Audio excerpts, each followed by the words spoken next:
There we go. Hello, everybody. How's it going? Let me adjust that a little bit. There we go.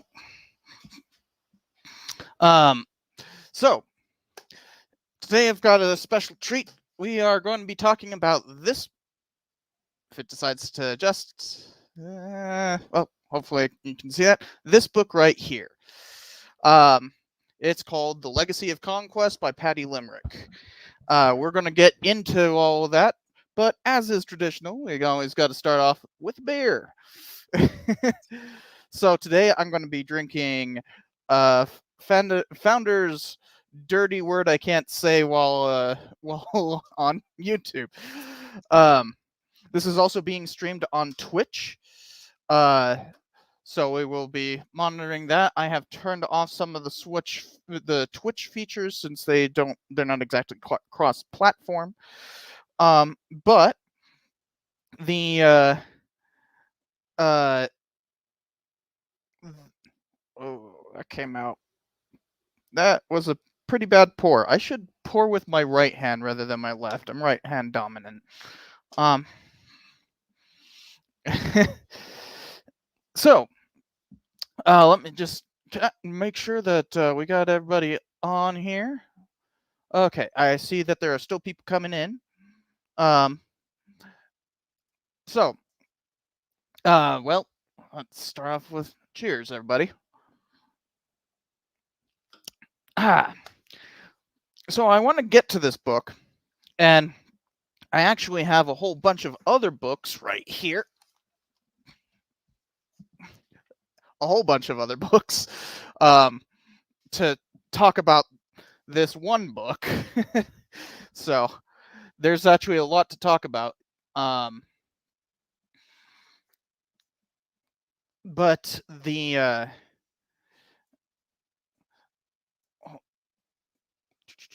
okay. But before we get started on talking about this book, which is for some reason just having a terrible time, like it's reflecting all the white light coming from my screen, which maybe if I put it close to a darker source, it won't do that.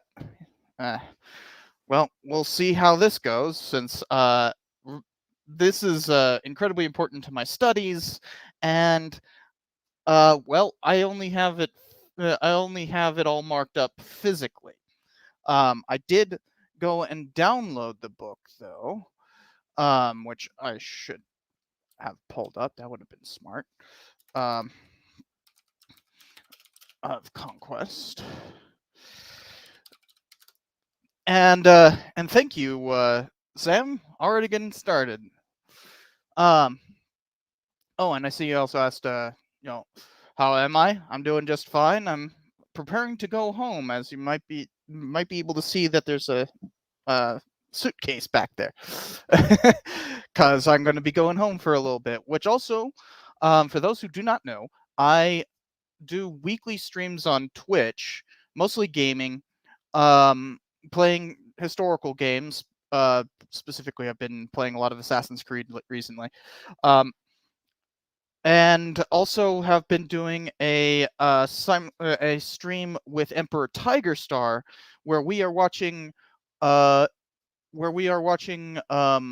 propaganda, like sequentially, where we both pick out two propaganda films, and then we go watch it and comment about it. And that will later be turned into this like big thing about like what is propaganda and the history of it and everything. That'll turn into an actual episode.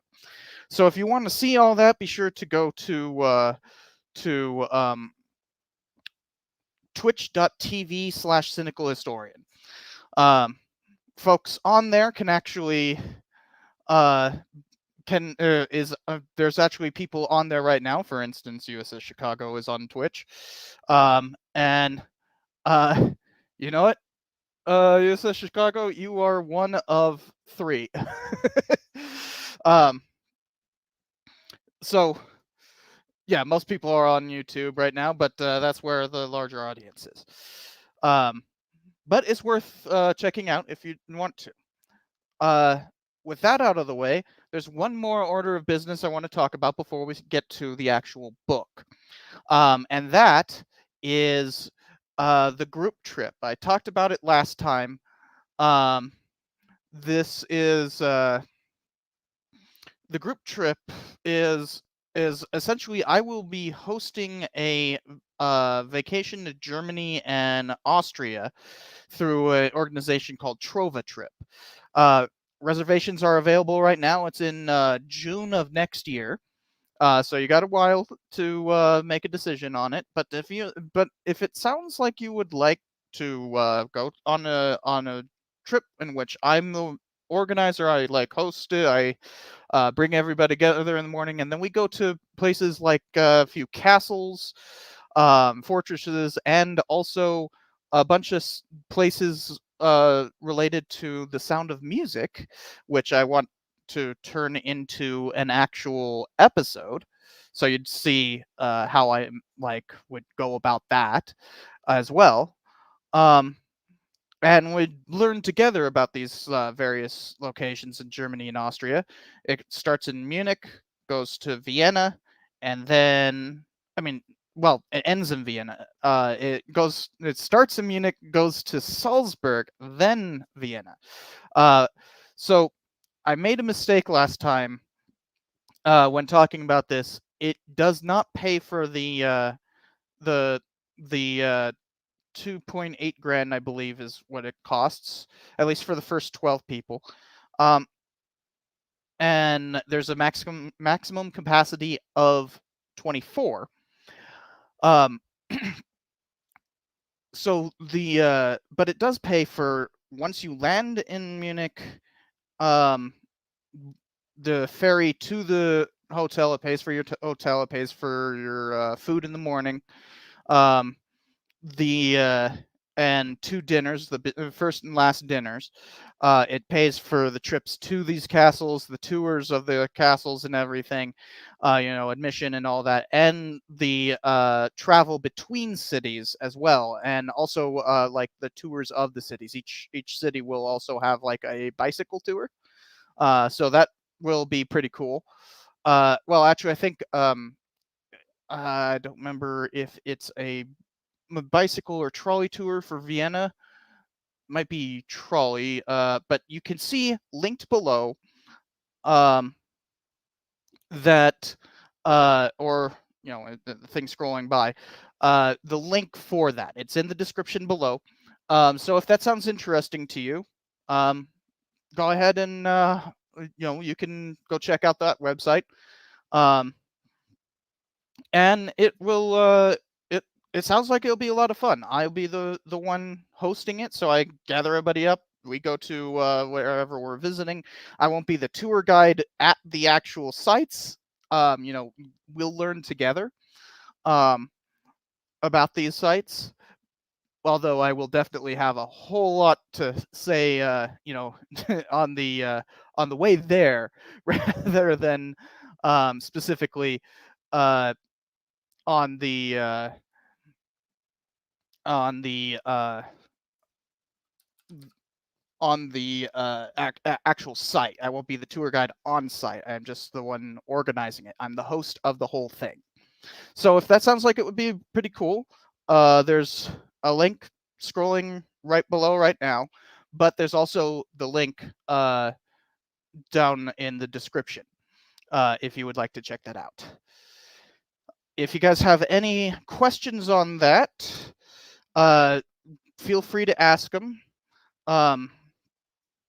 I need to find where I put this book. That's a bit of a problem. I remembered it. Oh yeah, there was some issues with the copyright. That's right. Um, I could only borrow it for 2 hours. So we'll just have to go with the paper book, which is where I have all my notes anyways. Before we get started on the book, are there any questions?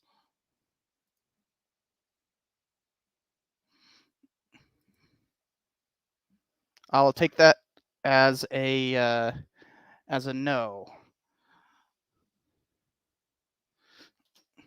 I like how I just got the notification that I was live literally just now. So if anybody had put that, it apparently was delayed in terms of uh, sending out the notification.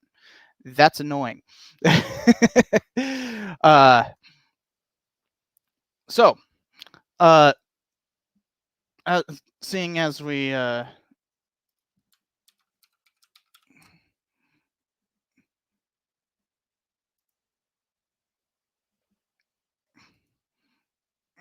don't have any further questions, let's start talking about the book. All right. So the book is called "The Legacy of Conquest" by Patricia Nelson Limerick. I know her as Patty Limerick.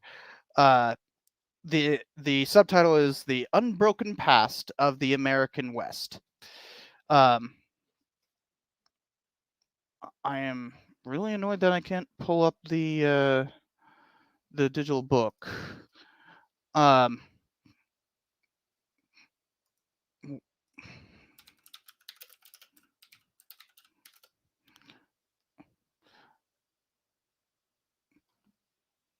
oh, there it is. Okay, I got to download it. What? Why did it not show up at first? But this. That's why. Okay, the server's broken. That's why. Great time for the server to break. I kind of need it right now. uh, I I put all my books on Google Books, and for some reason it's saying that I can't download it. I can't access it right now. So that's great. Thank you, Google, for making this uh, useful platform that never has any problems. You will also find that the Amazon affiliate link is linked below in the description, and scrolling. Obviously, you can't click it on the video itself. Why aren't you letting me download this?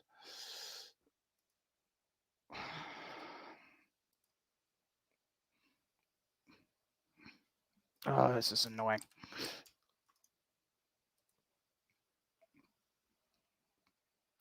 I'm sorry about this, guys. I'm trying to get around the. I'm trying to just frantically refresh the thing and get access to the digital copy, so that you guys can see it. Now, unfortunately, the digital copy is not the newest copy. I don't. For some reason, they haven't released a digital copy of this, even though it is an incredibly important book.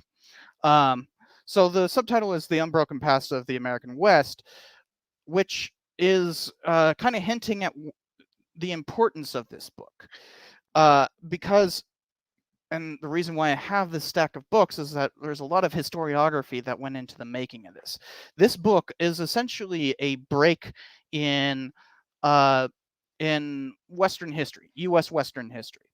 Um, I'm a Western historian, right? I studied the American Southwest, specifically the American violence in the U.S. Southwest during the frontier period, period being 1848 to 1919. Um,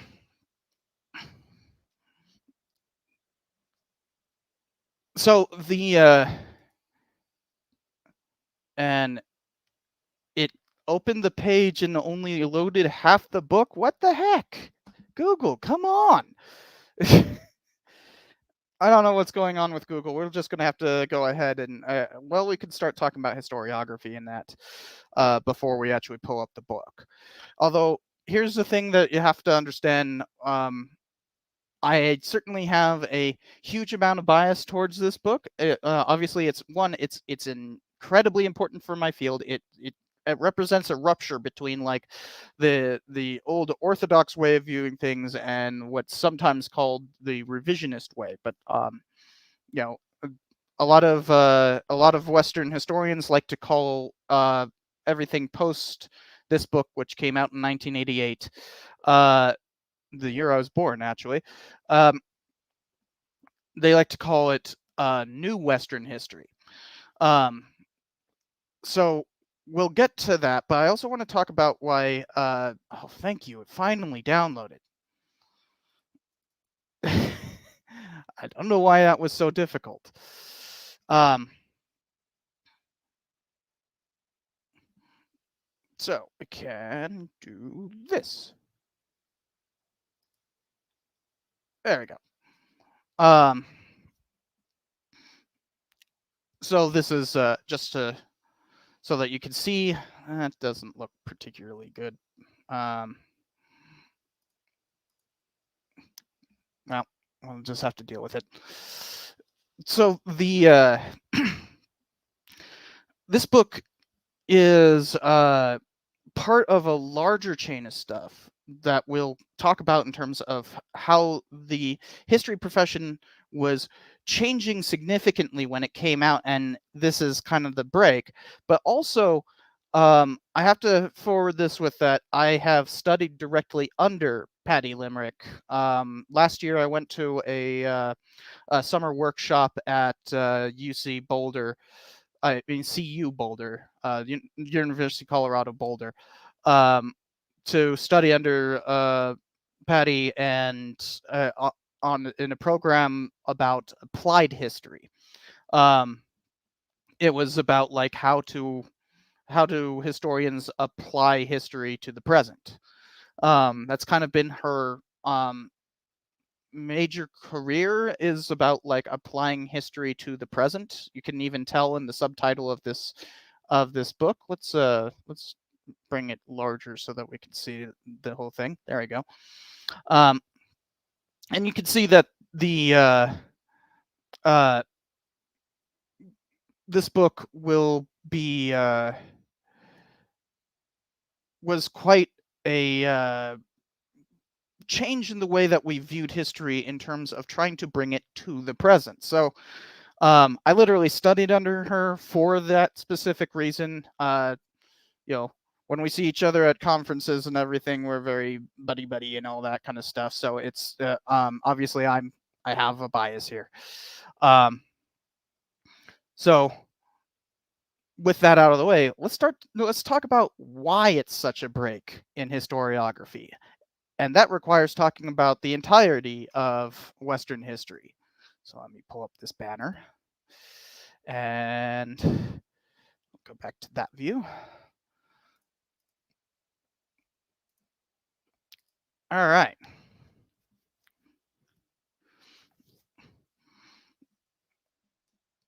And let me try to catch up on the chat. Um, is it a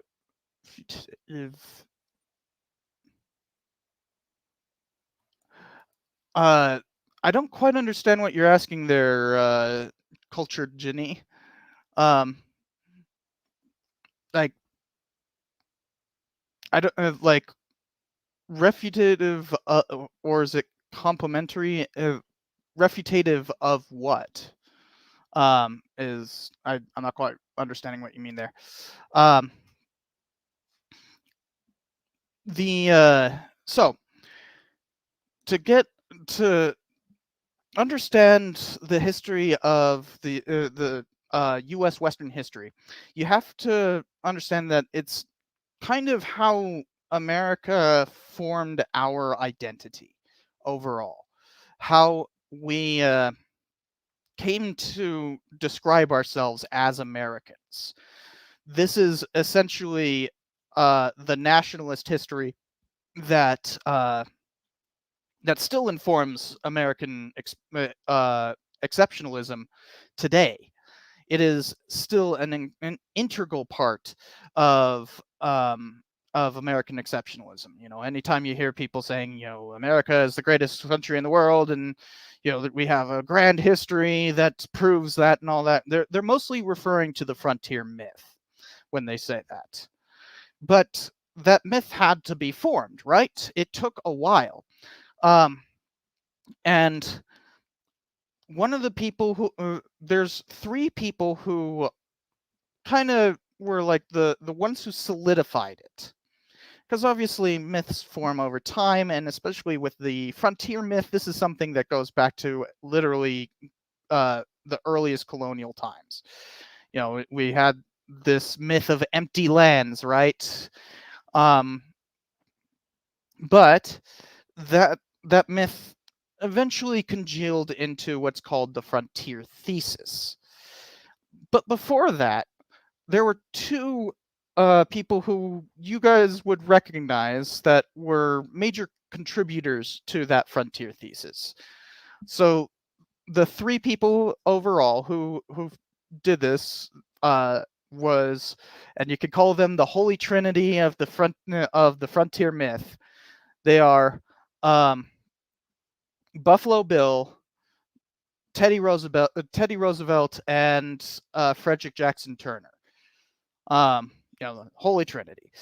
Um, so Buffalo Bill is probably the first one we should talk about. He's you guys know him, the guy who did the Wild West show and all that kind of stuff. He wasn't actually the first to do a Wild West show, but he was the one to make it extremely popular to the point that he took it on the road all the way across the Atlantic.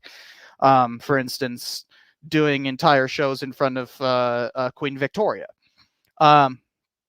So this popularized the idea of a rowdy West, that a Wild West that was full of Indian fights and all that kind of stuff, and manly white men coming to conquer the West, and look how great America is.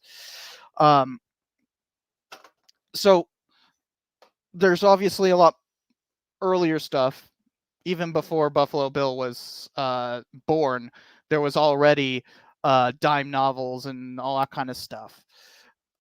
For instance, Davy Crockett had his was already having like Wild West plays about him while he was still alive, and he died in 1836.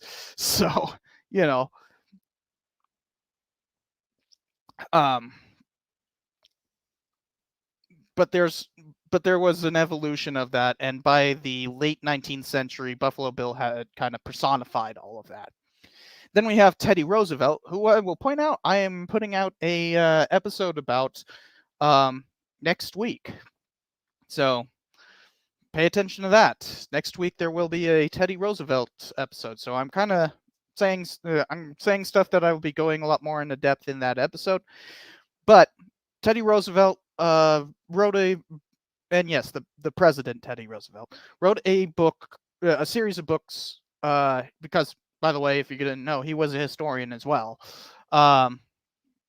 In fact, he was one of the earliest members of the American Historical Association, and at one point a president of it after his U.S. presidency. Um, but Teddy Roosevelt wrote kind of greatest works were a series of 4 books called the Winning of the West. If you've ever heard that term, the winning of the West, that's basically directly quoting Teddy Roosevelt. And he did the same thing about, like, great white men going west and vanquishing the wild, and civilizing it, and that was kind of the core thing with him. It was about like great white men. Um, that's the core thesis of like his strenuous life speech. He preached for he preached about like Americans are rugged individuals who have conquered the West. It's a very triumphalist narrative about finding the American character, and that American character being founded in like white supremacy and conquest, and that being viewed as a good thing. The final person in this triumvirate made his speech in 1893 at the World's Columbian Exposition. And I will repeat this the opening paragraph of this essay till the day I die, because it is probably the best written first paragraph I have ever read in a historical essay. Yes, it's white supremacist. We'll get to all of that, but it really is one of the best written uh, opening paragraphs ever in from a historian. So realize he's giving this speech at the American Historical Association meeting that's at the World's Columbian Exposition. Teddy Roosevelt, goes through the area. Buffalo Bill he's not actually part of the exposition, but outside of town. It was held in Chicago. Actually made like their own white Silver City, I think it was called. Lit up with all these new Edison light bulbs and everything. Place positively glowed at night, way more bright than you'd want today. But all of this is going on, and the AHA is kind of off in its own little space. It's not actually a major attraction or anything, but this speech, while it wasn't initially popular, within the decade, it was Frederick Jackson Turner was essentially a household name. I'll be reading from this edited volume of it, which is a must-have if you're a Western historian. And so while this wouldn't initially be popular, he would essentially be a household name by 1900. And indeed, you can find presidents referencing him over and over again. The last president to reference him as a direct inspiration for running was JFK, who based his entire campaign around the new frontier, and that's directly referencing this. So, this is the opening paragraph to this speech. It's 30 pages long, the article that he later published, but the I'll just read it out. It's amazing.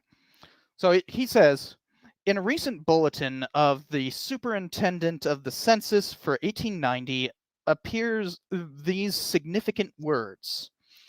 Up to and including 1880, the country had a frontier of settlement, but at present, the unsettled area has been so broken into by isolated bodies of settlement that there can hardly be said to be a frontier line.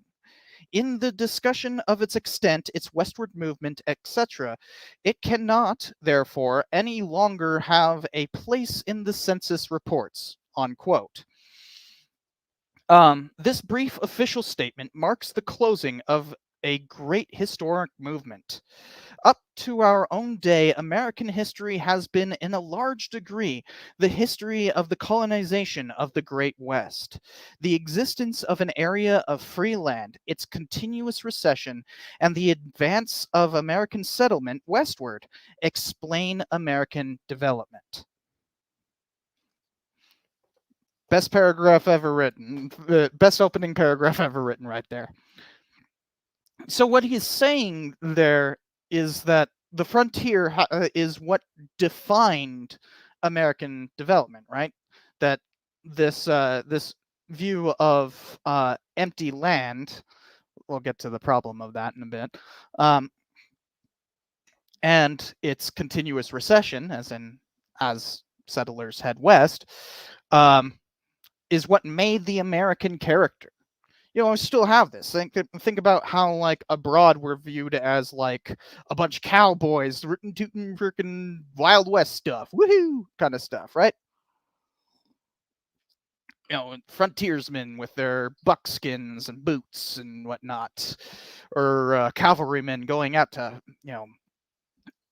fight some Injuns and all that kind of stuff. it's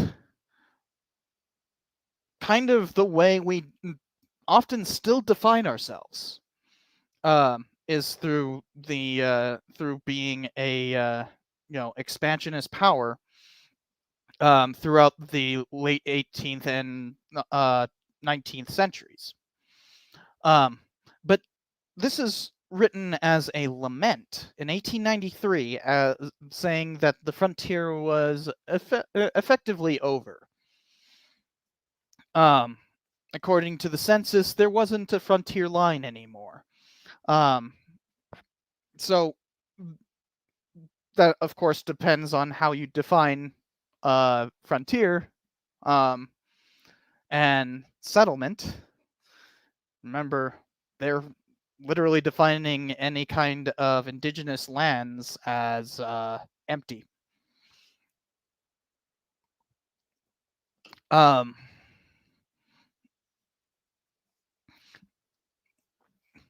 and you will see that much of much of 20th century historiography leading up to Paddy Limerick was essentially challenging this frontier myth, right?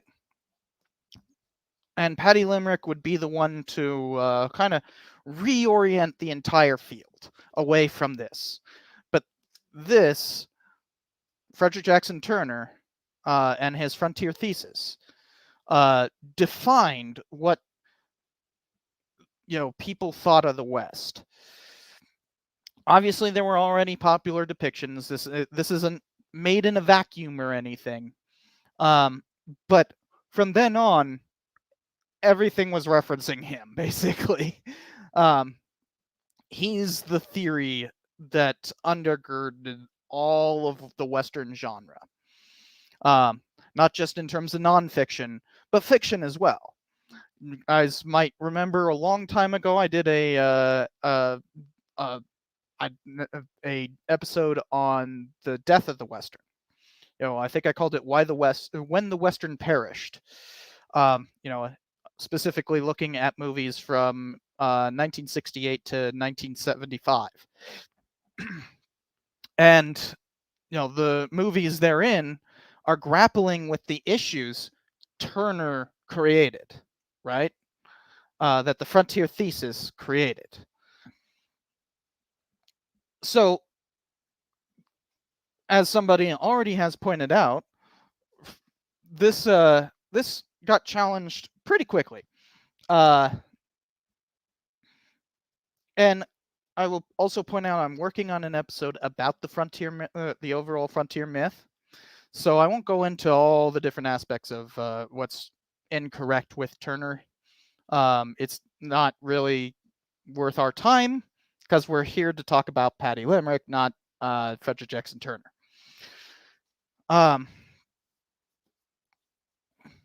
Where is it?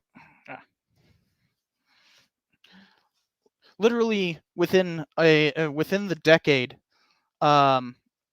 Frederick Jackson Turner had one of his disciples, I'm forgetting his first name, and it doesn't actually say it on the cover. Okay, Herbert Eugene Bolton.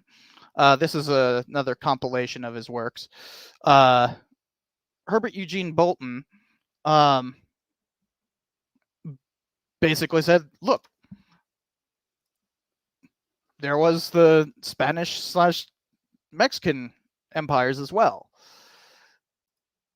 And while he didn't spend a lot of time on Mexican history, he did spend a lot of time on Spanish history and started an entire kind of subfield called Borderlands history. This was the first Borderlands historian. And I think the first book in this compilation is 1898, right?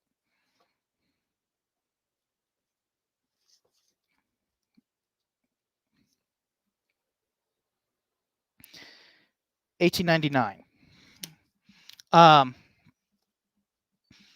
So yeah, when we're talking about historiography, we're going a long ways back, right? But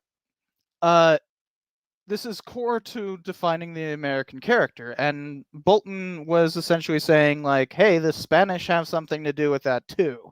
Um, it's not just Anglo Saxons; it's you know Iberians, um, Hispanics play a role. But he was essentially arguing, and is kind of core to the entirety of Borderlands history, that there was like this layered sovereignty that, like, especially up here in the northern borderlands of New Spain. I'm in New Mexico right now, so I'm very much in those uh, northern borderlands. Um, the uh, the Spanish had to basically mitigate their sovereignty with local tribes. Um, and once the French and then subsequently Americans came into the picture, they had to mitigate their sovereignty with you know um, incursions and uh, um, settlers coming west, fur trappers, all kinds of stuff. Even when they were trying to be fairly exclusionary to other empires, they still ended up having to uh, mitigate their sovereignty by allowing others on. So that's kind of the whole idea of Borderlands history. But for the most part, Borderlands history following Bolton would be largely focused on people of European descent. So, you know, and yes, Mexicans are included in that, uh, but not so much indigenous people. Um, Indigenous people were kind of left out of this whole picture, and including them would be the ultimate downfall of the frontier thesis. And there's three people who are like the holy trinity of taking down Turner, and it's not Patty Limerick did not take down Turner. That's not true. Way too many people seem to think that. Um, it's these three. No, there we go. It's these three. Um, would you believe this is a reprinting of the first edition? Uh, this is actually kind of cool to have that edition. But the first of these three was Little Big Man, a work of fiction. So yes, fiction actually matters when talking about history, and anybody who tries to put some sort of barrier between history and fiction and be, oh, it's based on a true story, so it's fictional. It's like, we get a lot of historiography from fiction. Like, grow up. you know, come talk with the big boys, and we can talk about how fiction affects history and vice versa. But Little Big Man came out in 1963. Wow, this is water damaged. 1964 by Thomas Berger. Come on. Yeah, yeah. There we go. Thomas Berger. So this, if you think about like kind of like an Odyssey narrative, think about like Forrest Gump, for instance. Forrest Gump, he's just like kind of a man who just somehow goes through all these events of the 60s and 70s, right? Just kind of ends up at important events, right? That's kind of what happens with a character in this, the main character, Little Big Man. Um,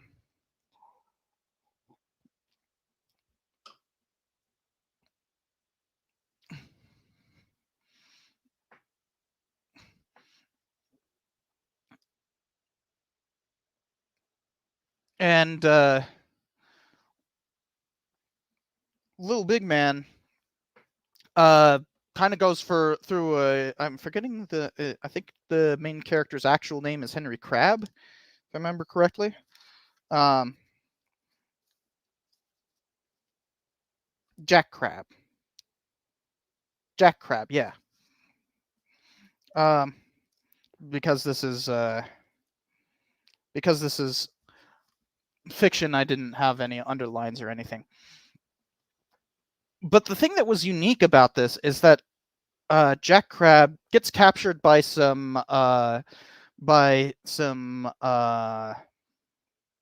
Cheyennes, some Cheyennes, and kind of witnesses their culture and becomes one of them, despite starting off as a slave, and kind of works his way up in the tribe, but then ends up going to Denver and seeing the wildness of 1870s Denver and all that kind of stuff, to the point that he ends up going back to the tribe and back through various gunfights and all that kind of stuff, and eventually kind of has a uh, run-in with Custer, and witnesses the Battle of Little Bighorn, Custer's last stand, a formative event for the frontier myth. But the whole thing about this is that it really depicts Cheyennes in a very Cheyennes and Lakotas in a very not positive, sympathetic light. But it's fiction. We at this point, natives aren't still getting a fair shake in historiography. Somebody had to campaign to fix that, and a work of nonfiction would be the next in this triplet. Vine Deloria's Custer Died for Your Sins. Custer Died for Your Sins came out in 1969, and is aptly subtitled, I don't know if you can see that, An Indian Manifesto. So, if you think about it, it's one, the proper term is American Indian. People get real bent out of shape with that. That's what the census does. That's what most tribe members prefer. I'm going to go with them. So at this point in 1969, we had started seeing a rise in what's called the Red Power movement. There were a lot of protests for tribal sovereignty and ending the termination policy that Congress had been running for 2 decades at that point. In 1968, there was what's often called the Indian Civil Rights Bill. That was part of the 1968 Civil Rights Act. Basically saying that the termination policy had to end somehow. Didn't actually say how, and the termination meaning that Congress would no longer recognize certain tribes, if they had dwindled down in membership or had weren't seen as Indian enough. But the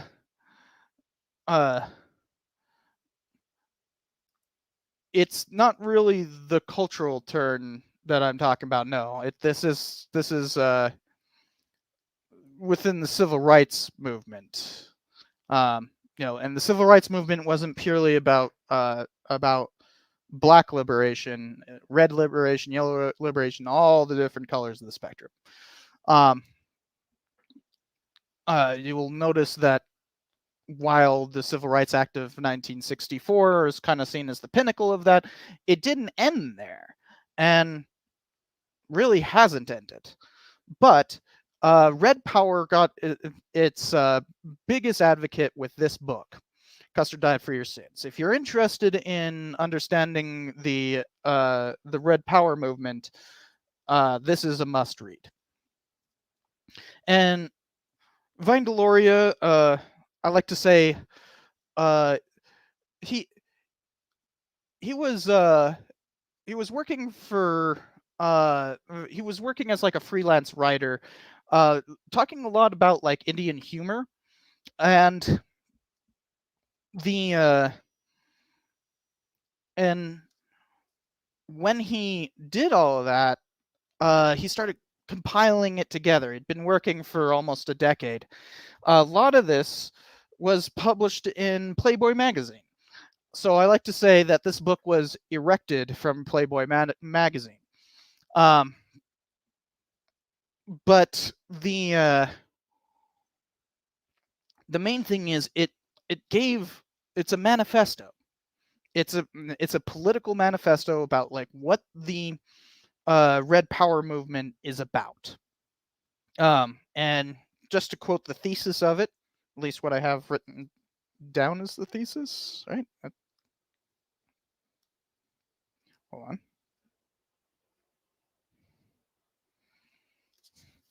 All right. So the thesis of the book is to be an Indian in modern America, modern American society is, in a very real sense, to be unreal and ahistorical.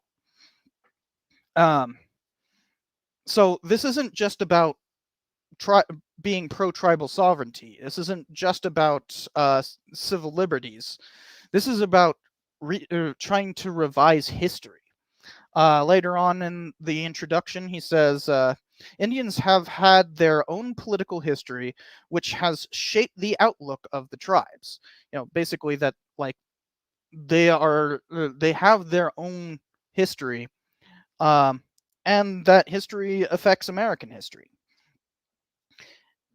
You know, uh, white society failed to understand the situation because this conglomerate of assistants blurred the real issues beyond recognition. Um,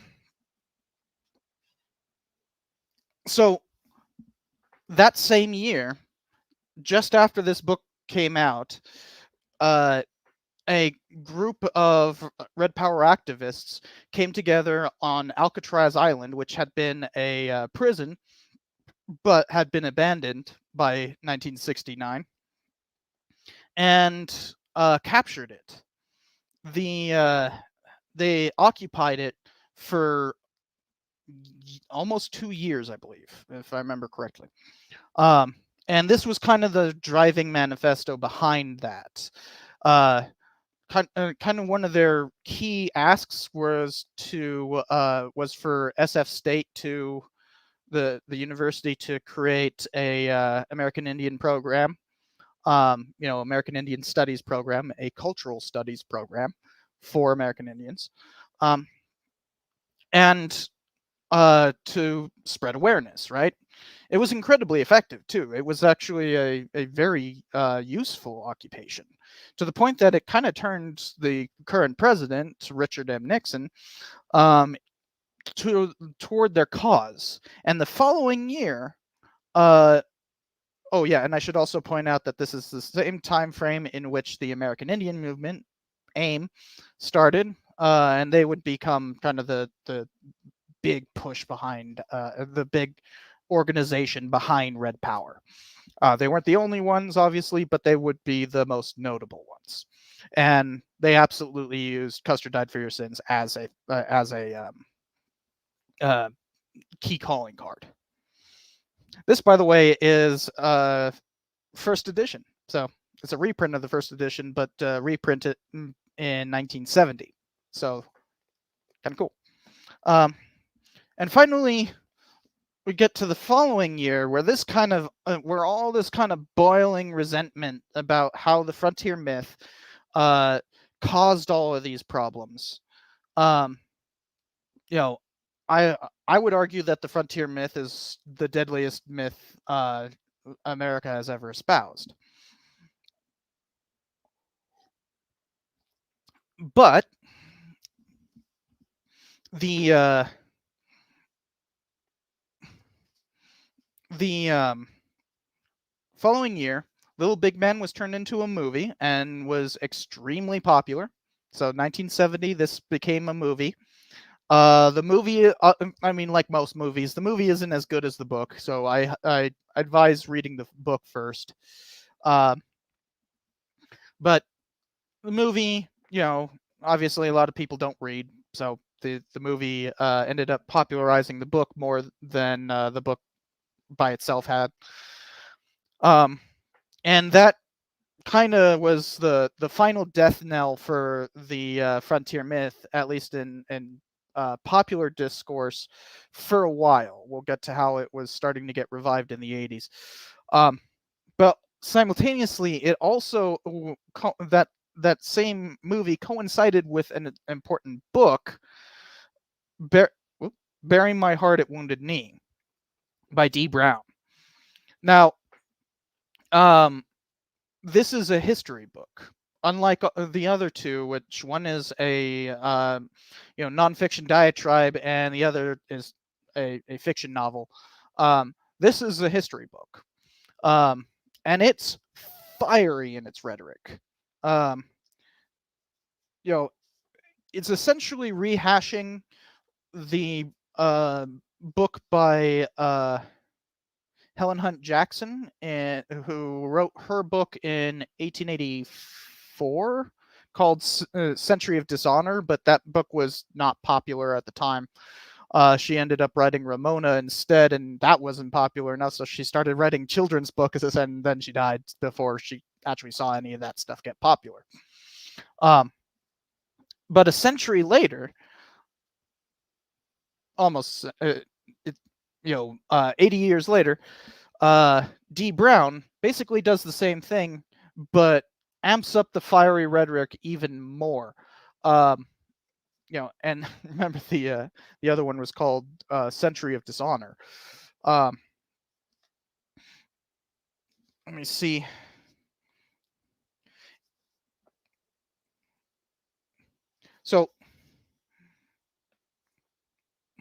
So this book has an important introduction to it that I'm just going to read a few lines from it, and you'll understand where it's coming from, and how it would affect a lot of American historiography. It says, Americans who have always looked westward when reading about this period should read this book facing eastward. This is not a cheerful book, but history has a way of intruding upon the present, and perhaps those who read it will have a clearer understanding of what the American Indian is by bit of dated language there. We don't say the American Indian, we say American Indians, but by knowing what he was. They may be surprised to hear words of gentle reasonableness coming from the mouths of Indians stereotyped in the American myth as ruthless savages.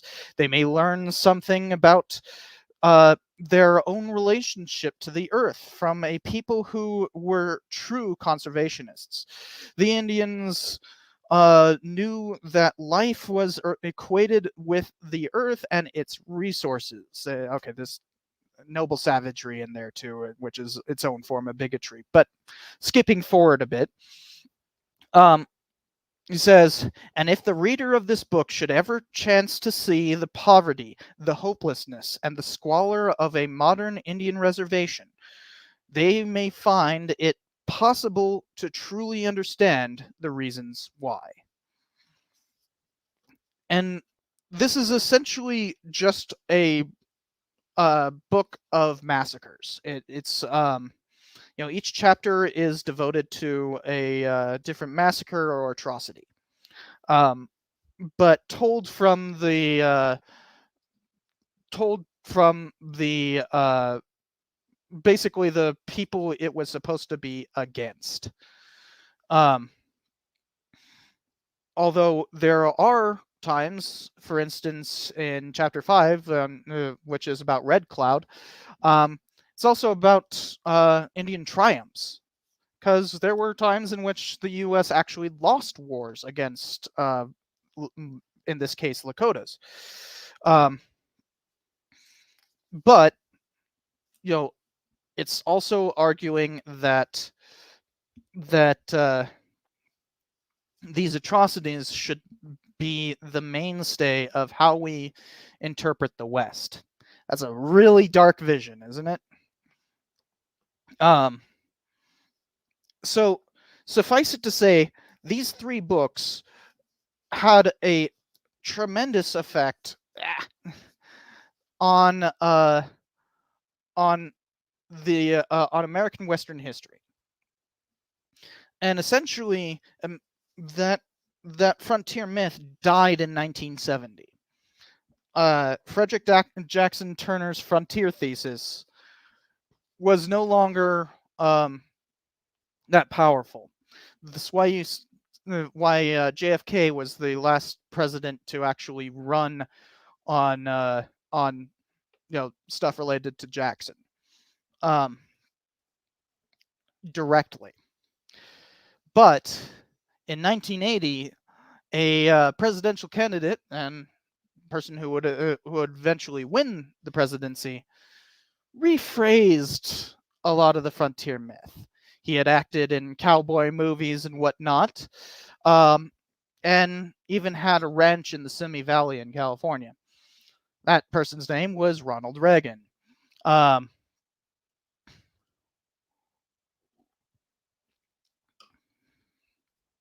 And so Ronald Reagan, what?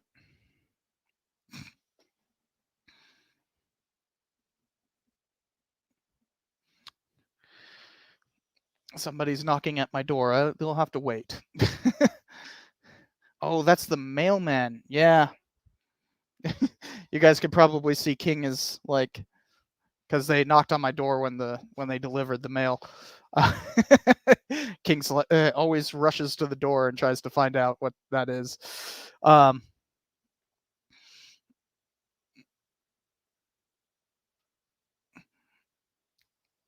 So Reagan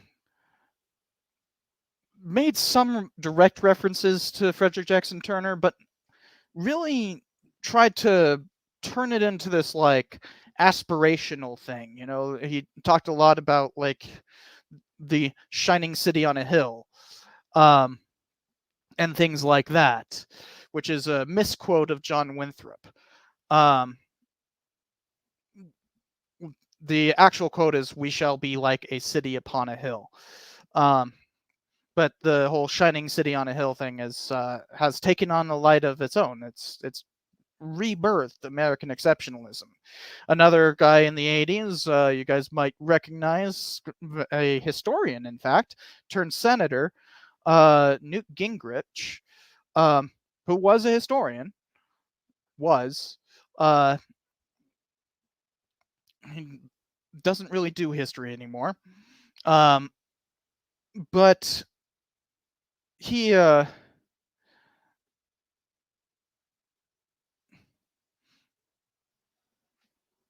he basically re-engineered a term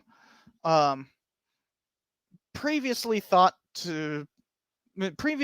only used by communists, specifically Stalinists, who had this long ongoing argument about why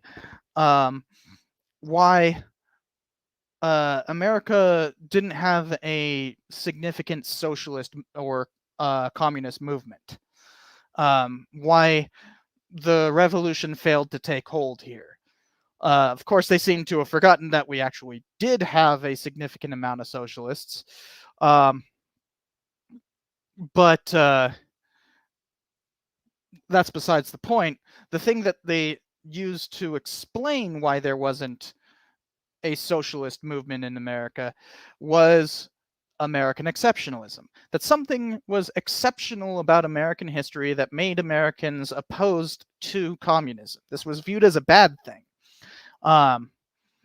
And Gingrich just, pulled up an Uno reverse card and went like, haha, it's a good thing.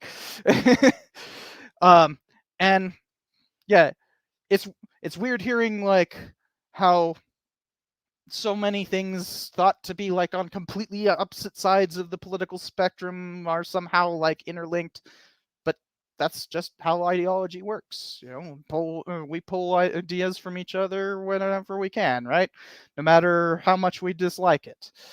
Um, you know, Gingrich was willing to literally pull from Stalin and re-engineer how we talk about American character as a whole. Um, he used the term American exceptionalism as in America is exceptional and an exceptionally great nation. Um, especially later after Patty Limerick, you'd hear him talking about how we defeated communism, and thanks to Ronald Reagan and the Republican Party, we defeated communism. Had nothing to do with the fact that it's an inherently corrupt system over there in the Soviet Union, but nah, we don't have to pay attention to how history works as a historian. No. So Frederick Jackson Turner was making a comeback in the 1980s in a weird way. Historians for the most part were not the Western history had basically become like a had been depleting of historians.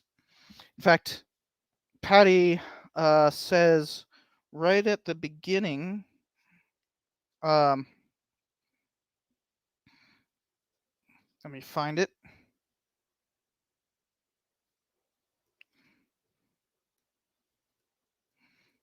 Oh, that's the introduction to the new one. Well, I'm not finding the quote that easily, but it is. Oh, here it is. To many American historians, the Turner thesis was Western history, and emphasis in the book. Let me find the actual page real quick.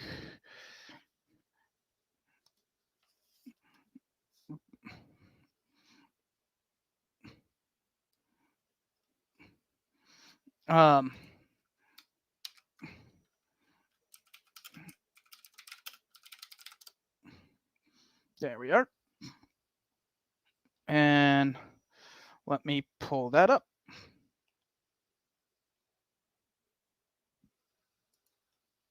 There we go. So this is where we are right here. The Turner thesis was Western history. If something had gone wrong with the thesis, something had gone with Western history.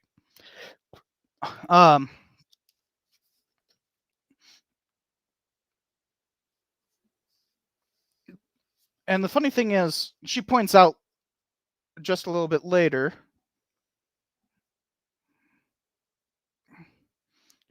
that like Turner himself had actually like changed a lot throughout his career. He didn't just stick with his famous frontier thesis. He eventually moved on from that and argued about like sectionalism essentially would be his final obsession.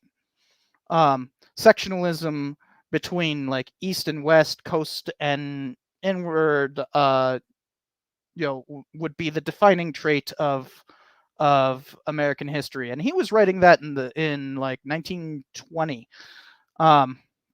It was severely disillusioned by World War One, and so he moved on, but takes a while for everyone else to, right? And so she says, on this count, many of Turner's protégés did him a disservice. Their respect for him left the 1893 thesis set in stone. So what's interesting here is that she's not actually being like, we have to absolutely get rid of Turner altogether. She's saying that, like, look, it's outdated. And it's become a problem. She's writing this in 1988. So like you have Gingrich and Reagan pushing these kinds of old orthodoxy. There was a historian in the late 70s. Well, actually, no, I think his first book was in 1943. So Ray Allen, his name was Ray Allen, Ray Allen Billington. Ray Allen Billington. If you ever heard of the Billington Prize in Western history, that's named after him. Um, the um, Billington was kind of the face of neo-Turnerianism. Um, he was he was like a confidant of oh, what the heck is the name of that? Uh, he had a TV show called Firing Line. I can't remember the name of the guy. Um, will somebody in the chat help me here? Is a major conservative pundit, kind of like created conservative media, like as we know it. I'm forgetting his name. He had a TV show called Firing Line. He created also another thing. William F. Buckley. Thank you, historian Snook. William F. Buckley. And Buckley was a conservative pundit and really close with Reagan and all that kind of stuff. So you could see there's a lot of kind of like conservative incest. Very very incestuous. Founder of the National Review. Yes, thank you. Bam Man 100. So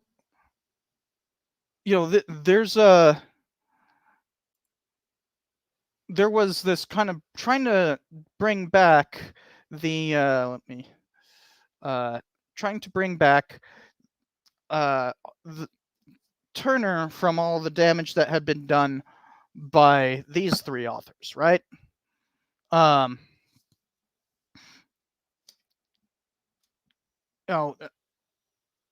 Billington was in the process of trying to revive Turner. He vehemently hated D. Brown. Vine Deloria at one point actually ended up working at CU Boulder, by the way. So there's like an interesting like CU Boulder thing where Patty Limerick was just getting her start there, in the process of writing this, and she's literally working alongside Vine Deloria.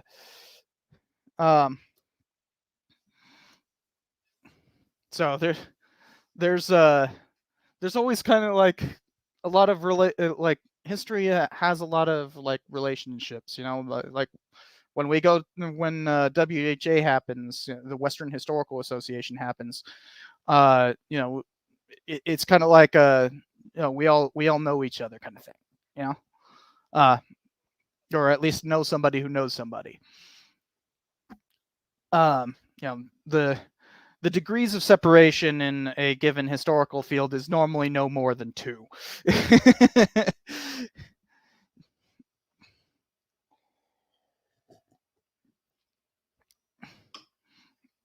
Herbert Hoover's granddaughter hosts a new version of Firing Line? Really? That seems weird.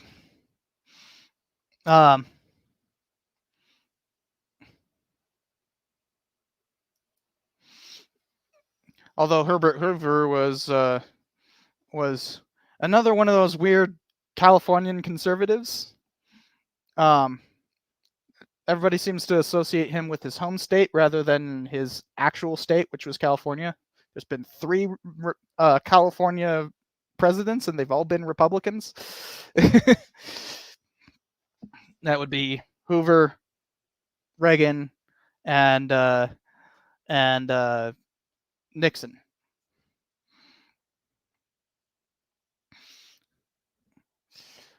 But anyways, this is the atmosphere that this book comes out in. There's the frontier myth is dead in the profession.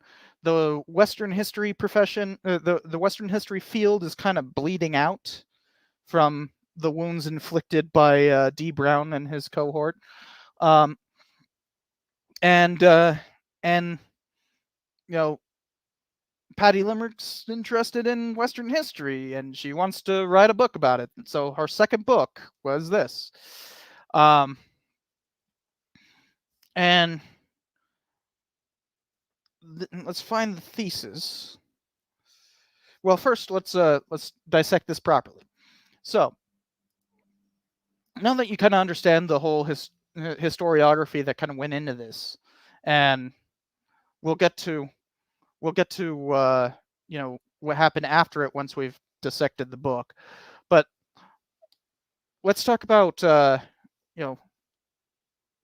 who published it, who how popular it was, who it was talking, who it was talking with. Obviously, who it's talking with is the Western history profession, as it was in the 1980s, and that's actually a dwindling field, right? There aren't that many. There aren't that many. The Western Historical Association, for instance, had been losing members left and right. Its meeting, its annual conference was rapidly seeing less and less numbers. You still had a lot of hangers. I mean, even today, there's still people who, come in with the whole cowboy garb and stuff, and you're just kind of like, "What's up with this guy?" Where everybody else is in like I'm a serious historian. I've got my suit and everything. I mean, I'm one of them, but you know, but you'll still get people coming in with cowboy boots and freaking a cowboy hat and whatnot, and it's just gonna like, that just seems like a weird thing, but back in the day, that was like everybody, and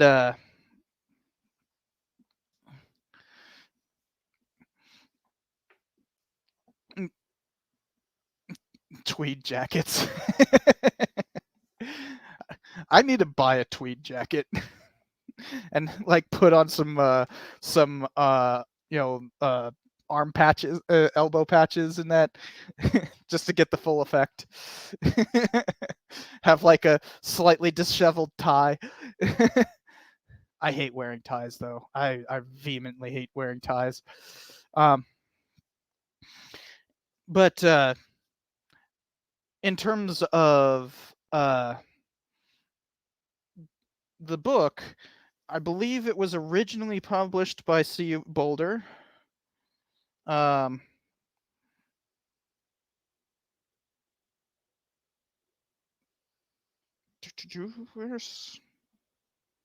This is not the. Oh, it was always published by W. Norton. Okay, well, that's a popular press. But it's one of the big five. Let's check the original version, which I have actually up here on the thing. I can just pull it up. Yeah, W. Norton. Oh, and I'm sorry, I've been saying it wrong. I keep on saying 1988. It was 1987. It's because I was born in 88. So I keep on saying 88. Funny thing is that it actually says right below me the proper citation for it. And it says 87 like right there. See? I've had it right below me the whole time. Nobody corrected me. Come on, guys. But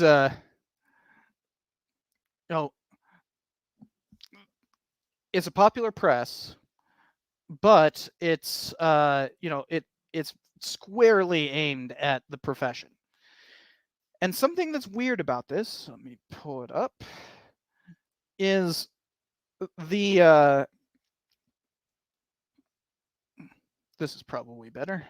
Nah, let's stick with that one. Is the way it's organized. So unlike last time we talked about an edited volume where each chapter is its own separate article, kind of loosely based around one single theme.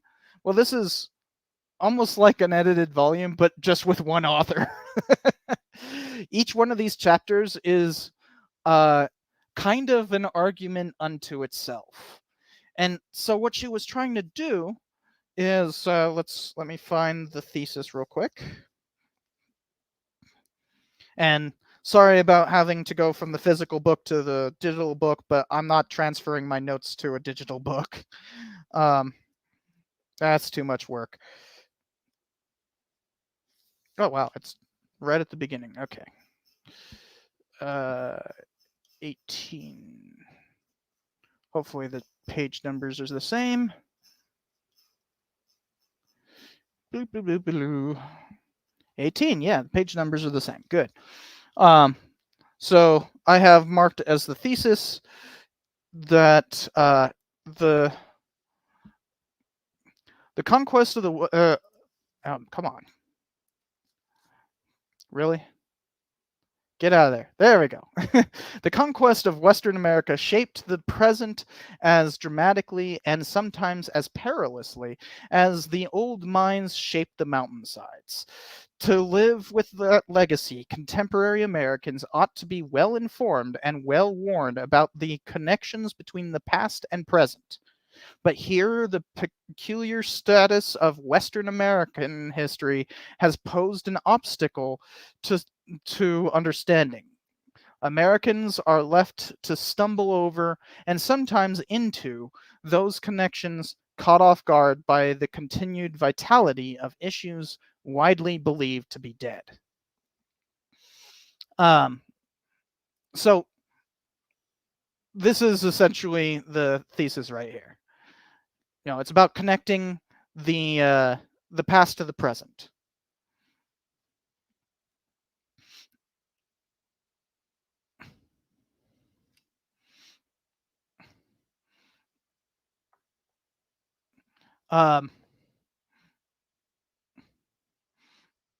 Everybody's talking about my age. Yes, I'm 34, about to turn 35. And exactly a week. No, wait, not exactly a week. It's at the end of the month. 31st is my birthday. So birthday's not too far off. Actually, I think I'll be releasing the Teddy Roosevelt episode on my birthday. So, yeah. So the arguments in, let's go back to the table of contents. Oh, there's actually like a little thing here. That's super useful. So each of these is about a different way of organizing Western history and organizing it towards issues of the present.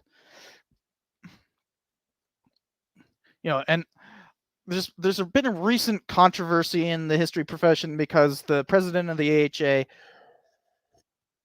he wrote this. I don't think he's president anymore. I think there's a new president now. But the previous president or current president of the AHA wrote a blog post lambasting what he called presentism. As in, like, oh, these new historians, they keep on trying to make everything about the present. It's like, this is 1987. This is not a new historian. I mean, Patty is spry for her age, but she's like 73. I swear, when a funny thing about studying under her, we would often end up having to go to different places on campus, or even had to walk to the main thoroughfare for business in Boulder, Colorado, which is like a mile and a half away or something, like maybe even 2 miles away from where we were. And I swear, this 70-something-year-old woman was with a bunch of like 30-year-olds, 30 to like 40-year-olds, she's the one going like, "Come on, guys, let's go!" And we're like, "It's hot. We're tired. Patty, slow down." um. Uh. And Matthew, I said earlier in the stream that I'm releasing a Teddy Roosevelt episode next week.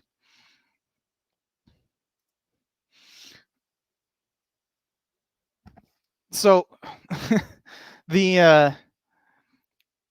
so I figured we'd go through each of these chapters and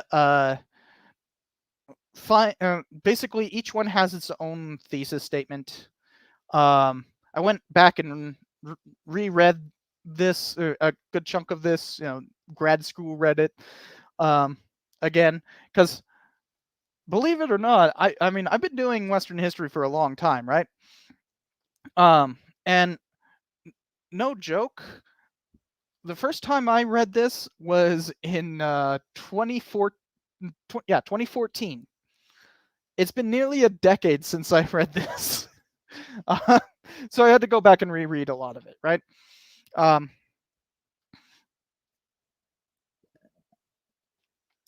And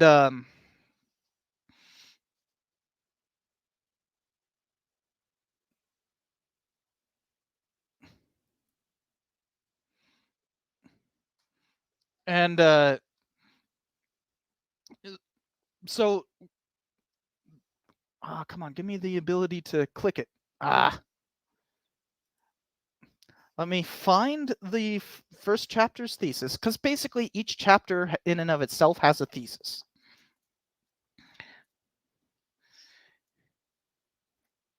I love how many times, like, even in this important of a book, there's parts of it where I'm like, just such a snarky little jerk in the marginalia. Will it let me? Where I'm just like, false. There's a falsehood there. Ha ha! I found an error. But the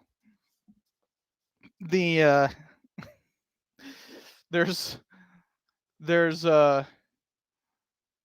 always going to be a bit of fact checking, because no book is without error. If it is, it's probably a very poorly written book, because it's real hard to avoid errors and actually be well written.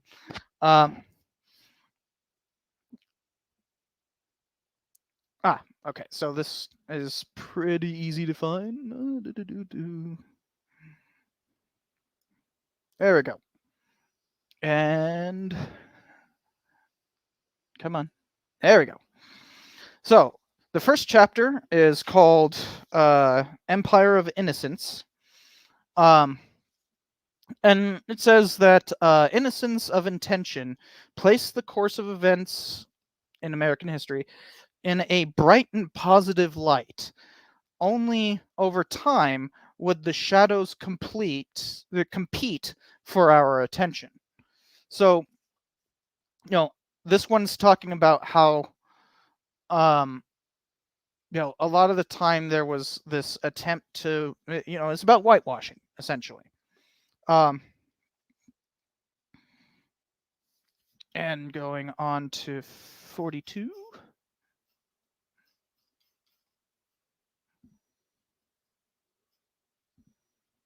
Wait. Oh, that's not 42. Yeah, here we are. Contrary to all the West's association with self-reliance and individual responsibility, misfortune has usually caused white Westerners to cast themselves in the role of innocent victim. So, a lot of the time you find you've seen it any number of times in movies and that, where they basically act like white Westerners being attacked by Indians or something along those lines. They were the ones who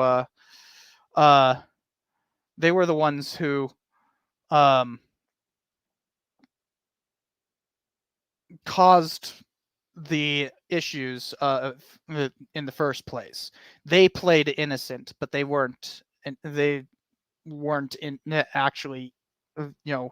They were part of an empire, but somehow that conquest was innocent. You see that with Frederick Jackson Turner, because notice that he talked about empty lands that settlers just settled.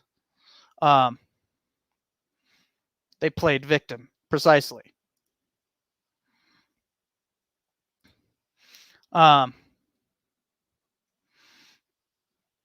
mind you, it makes sense if you're just some homesteader out on the plains and suddenly you get raided and you're like, I've made a home here. Why am I being attacked? It's like, well, you made a home here. Well, welcome to the frontier. You're a conqueror. And sometimes conquerors don't make it through their conquest.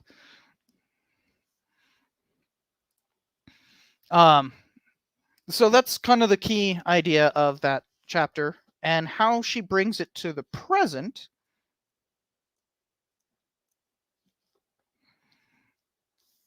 is basically talk about how it's this is still a common rhetorical flourish today that brings us into war and all that kind of stuff. And this is often set, especially during the Reagan years. Remember, this was written in 1987. This is set as as like rugged individuals who are just there trying to do their business. And why would Iran attack us? What? Why would Iran attack our oil tankers? That doesn't make any sense. And yet, gee, I wonder why. So playing victim and putting it in this using this myth of innocence to explain their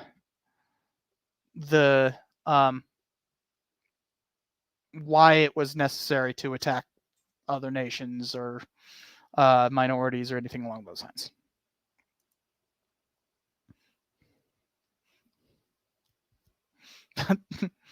But the government told me it was free real estate. Well. So the next chapter is called Property Values. And I just realized that I actually have chapter notes, so I should probably just go straight to my chapter notes. So this one's basically saying that dividing land as property drove Western expansion. So this is, in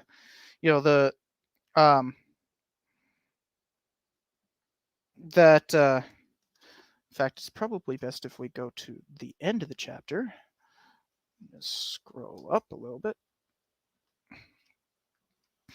And so what she says here is neither the Western past nor the Western present will make sense until attachment to property and attraction to profit find their proper category as a variety of strong emotion. So essentially, profit and property were driving factors in Western expansion. Duh. But she's saying that this is still a defining American ideal, right? So the thing about revisionism, as opposed to like post-revisionism, which Patty Limerick is a part of the revisionist trend, is that it's revising the nationalist the nationalist trend and basically turning it on its head and saying like, look, conquest is bad actually. It is a value proposition, and it is a judgment. But instead of the orthodox view of this is a good thing, she's turning it on its head and saying it's a bad thing, and we have lingering problems in our politics from these issues. I also have that this passion for profit was the passion at the core of Western adventure. So this chapter is about that. Moving on to the next one, which is denial and dependence. Let me go to my chapter notes.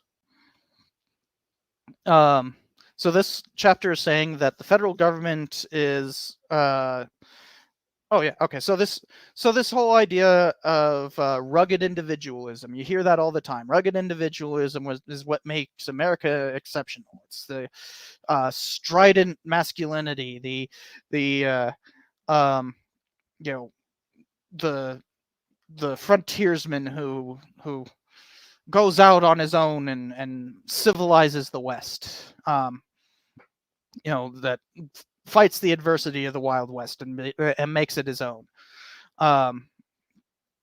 That kind of thing that is at the core of American exceptionalism is just false. And chapter argues that that at any period in Western history, the rhetoric of Western independence was best taken with many grains of salt. And let me find the next good quote.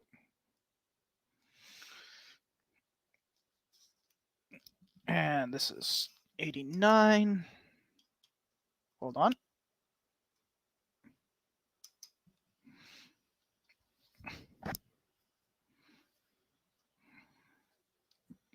So it was in the phenomenon of dependence on the federal government, on the changeability of nature, on outside investment, that the West pulled ahead. In the course of American history, the central government and its role in the economy grew gradually. Years of non-intervention were succeeded by the growing power of the federal government in the Progressive Era, New Deal, and World War II. In the West, in land policy, transportation, Indian affairs, border regulation, territorial government, and public projects, it has been possible to see the future and to see that it works sometimes. Heavy reliance on federal government's good graces, the example of the West suggests, does expose the two principles to substantial risk. And skipping forward to a striking degree, the lessons of the problems of the American welfare state could be read in the nation's frontier past. So you can see this is this is how she brings it to the present. She talks about how this whole idea of rugged individualism is kind of bunk, and the West was heavily dependent on the federal government. This rugged individualism is predicated on the federal government expenditure, help, and protection.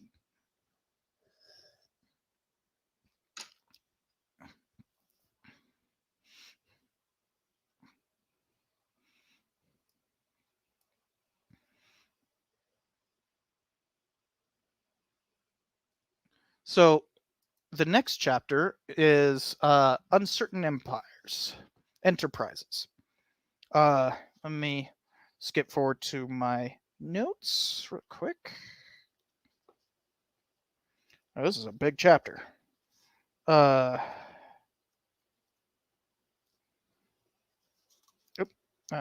we go. So I have written here that labor and capital relations still drove the Western economy just as much as in the East.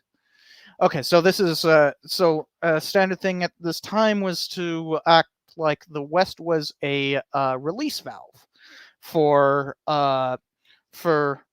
Eastern problems. You'll often hear that whole release valve allegory. Thomas Hart Benton made it famous back in the 1850s.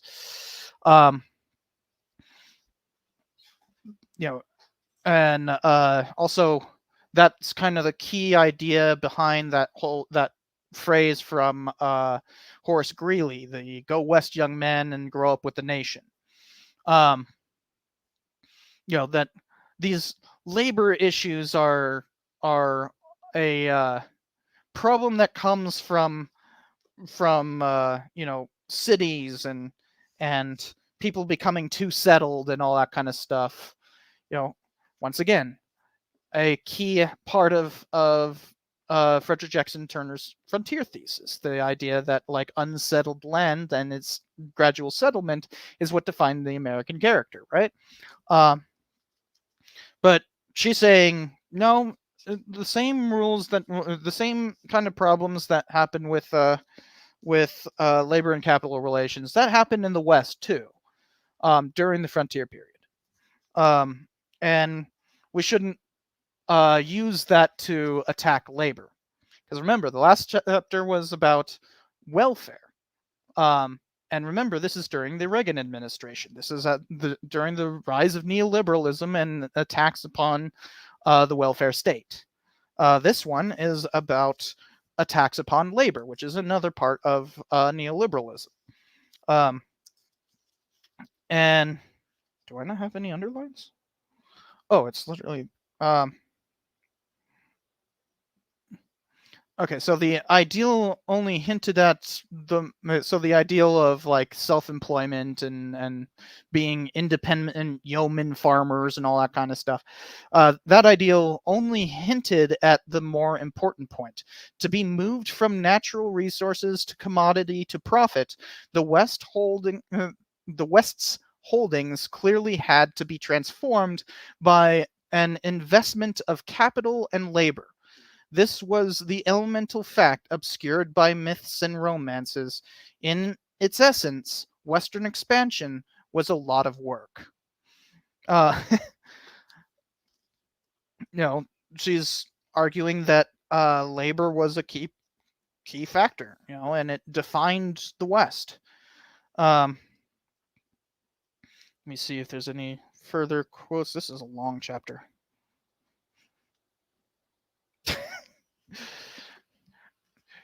You guys, just a funny side note that I have to point out. You guys know me for being opposed to Woodrow Wilson and all that kind of stuff, right? Look at this. This was written in 2014, by the way. This is long before I made my Woodrow Wilson episodes and apparently turned the internet against Woodrow Wilson. um, you can already see this was written in 2014. And I'm already bagging on Wilson in the marginalia. That passage says President Woodrow Wilson, increasingly intolerant of dissent, saw no reason to. Oh, it talking about how he attacked Wobblies and that affected the West.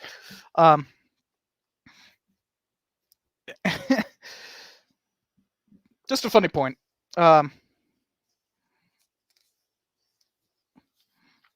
Oh yeah, it's talking about the that's talking about the thing in Arizona. The I'm forgetting the name. I should know that off the top of my head, but basically a town in Arizona, Bisbee. It's called the Bisbee deportation. I was talking about the Bisbee deportation and how Wilson basically supported it. I guess we'll go to the end of the chapter where I have the last good thing. So it says in Western businesses, such as farming and in mining, as well as in logging, oil drilling, and cattle ranching, labor and reward were labor and reward were like an erratic couple, sometimes united, more often separated and uncertain of their future together, but never quite divorced. So basically, this is this is advocating for a labor history of the West. So the next chapter is called "The Meeting Ground of Past and Present." By the way, if you guys have any questions on all this stuff as we're going through it, you can ask them in the comments. but it's helpful to actually put a question mark on it if you're asking a question.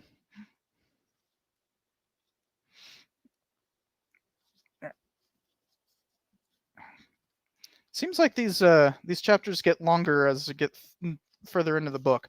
Um, so okay, so this is this chapter is oh, I forgot to, there we go. This chapter is arguing for um uh arguing about environmentalism, basically saying uh the ongoing catastrophes from uh environmental problems is a legacy of the conquest of the American West. Um is a consequence, shall I say. Um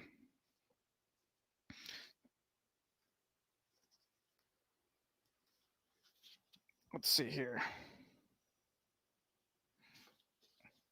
So this talks about like the Colorado River Compact, for instance, and how that reflects is an ongoing issue today, despite having been made in 1922, um, and was reflective of previous compacts between states in the Southwest. And she talks about a lot of other things, but that's me being from the Southwest, I obviously cared a lot more about the Southwest than the Northwest or any of those other places.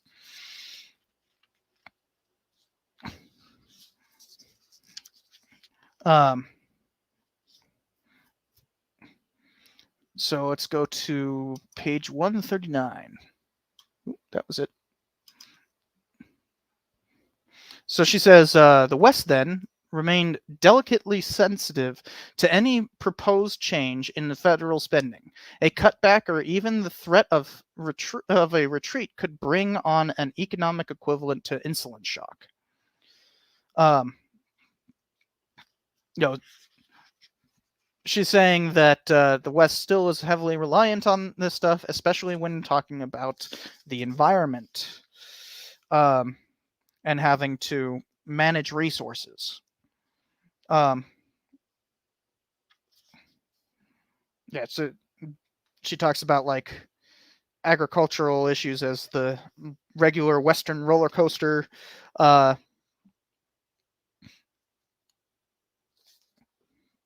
that uh,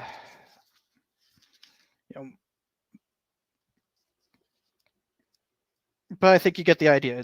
That the West as an actual, in terms of managing resources, in terms of like the optimism of um, go west, young men, and grow up with the nation, was heavily dependent on how we manage those resources, and that often required uh, federal or eastern capital, federal intervention in our eastern capital. So let's move on to part two. The conquerors meet their match.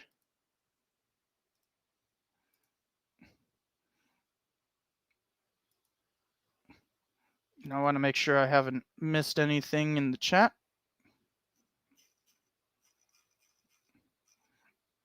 Nope. Okay. So, let me find the. Oh, okay. Well, I already know what this one is. This one's about the. This is about the myth of the vanishing Indian. Um, that natives essentially, somehow disappeared, even though they're still here. Right? You get that a lot. There's this whole idea that they were just not ready for the modern world, and the modern world gobbled them up, and it's sad, but they're no longer here, or something along those lines. That's a pretty standard uh, talking point. But not only are they still here, they're still important. Um,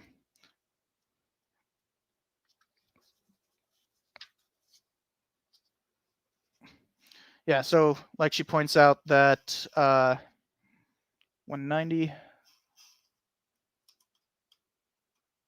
190.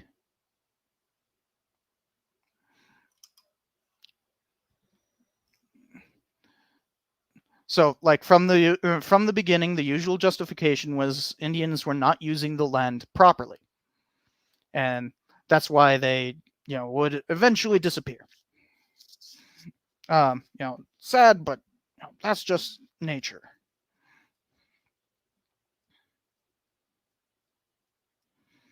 Um, but they persisted. They were resilient. Um,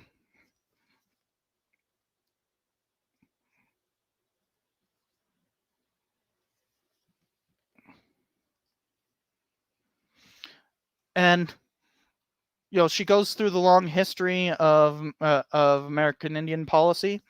Uh, how the bureau was formed, why who the activists were. 210, nope, wrong one. Um,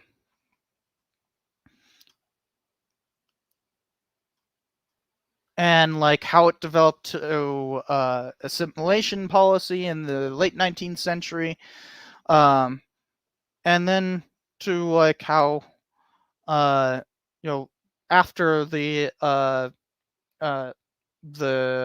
what is it called, Indian Citizenship Act of 1922, something like that, affected people, and then the Indian New Deal of 1934, and then termination policy, how that ended, all that kind of stuff.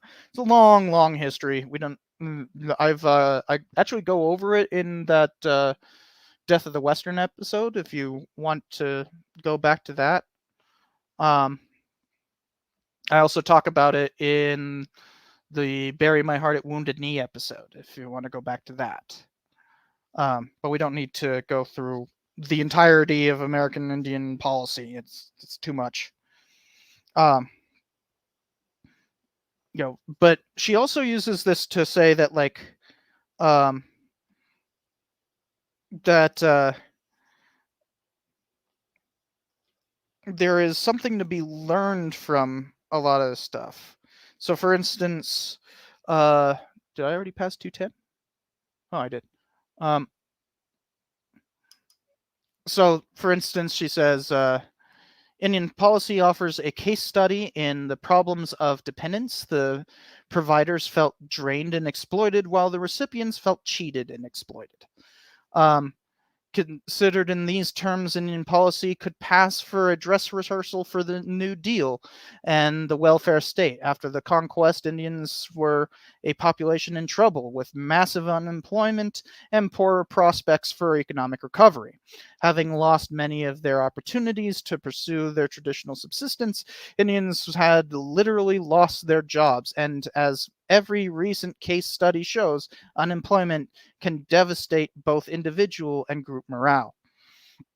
Um, you know, so she's not just saying like this is the that you know American Indians still exist, but they also offer a very crucial perspective. And she completes the chapter. Okay, let's go like that. She completes the chapter by saying, "What? Oh, this is different, right? Oh, I was on the wrong page. Okay, yeah." She completes the chapter by saying, uh, "Take up this Indian perspective on the peculiar ways of white people, and you are set free of the intellectually crippling temptation to take white people's way for granted." Um, and says and ends uh, the clashes and conflicts of Western history will always leave the serious individual emotionally and intellectually unsettled. Um, so basically look east, kind of like what D. Brown said, but look east for lessons about the present. Um, don't just relegate it to the past. That's also what Vine Deloria had said, right? Vine Deloria had one of his key statements was bookmark was um, let me find it.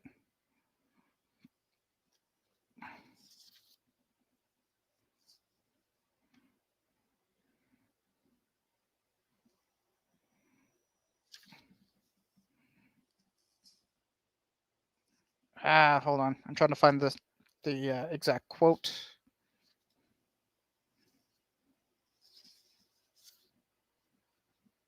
Here it is.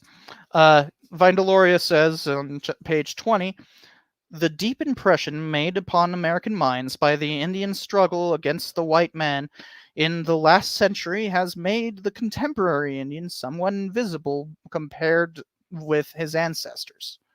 So, unlike what D. Brown does, who ends his history in 1890, Vine Deloria is saying, like, bring it to the present. Um, and that's essentially what Patty here is doing. All right, let's move on to the next chapter. Has there not been any? Wait, why is my chat not loading? What the heck? My chat stopped loading. All right, I'm sorry. I have apparently been missing some of your guys' comments because my chat stopped loading. Um,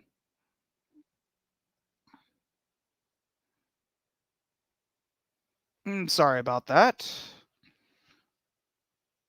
I am way behind. Whoa, it's. I thought you guys just weren't talking.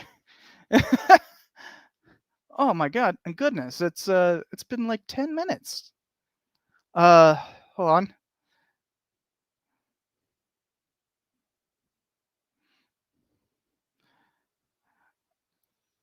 Man, I can't even. Why is it not loading these things? What is going on?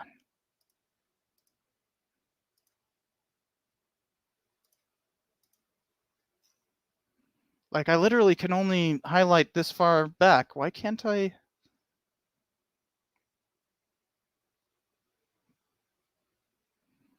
Hold on a second, guys. I got to figure out what's wrong with this thing.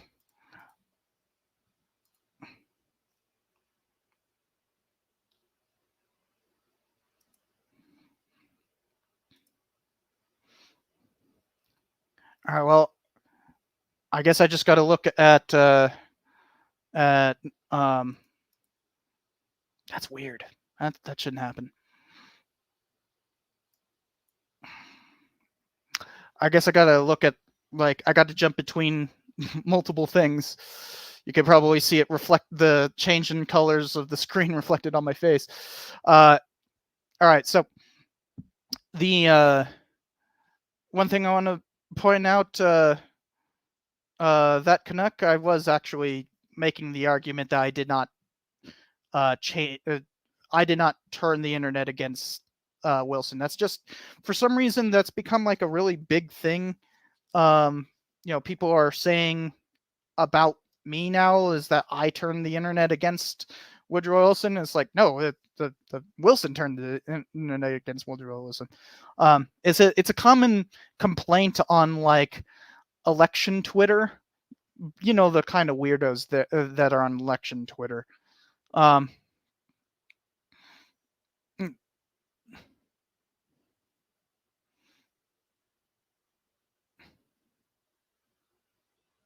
um,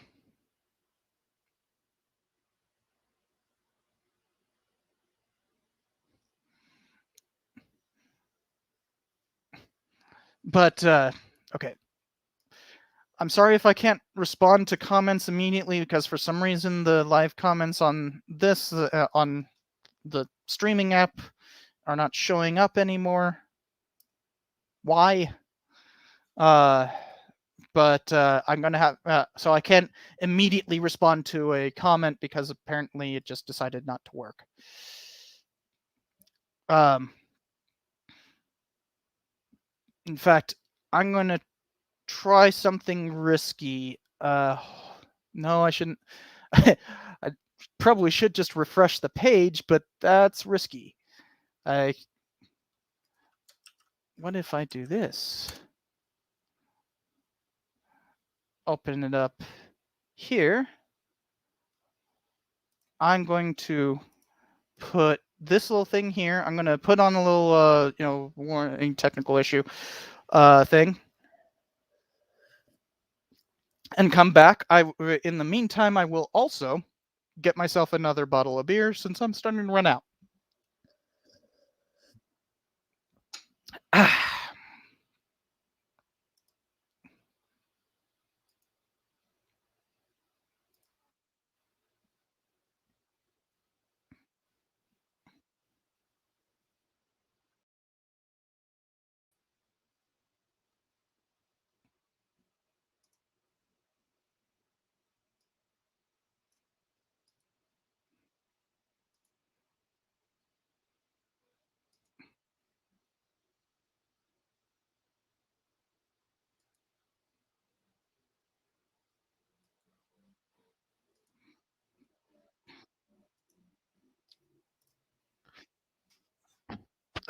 Now I double. Ah, that's not good. Hold on a second, guys.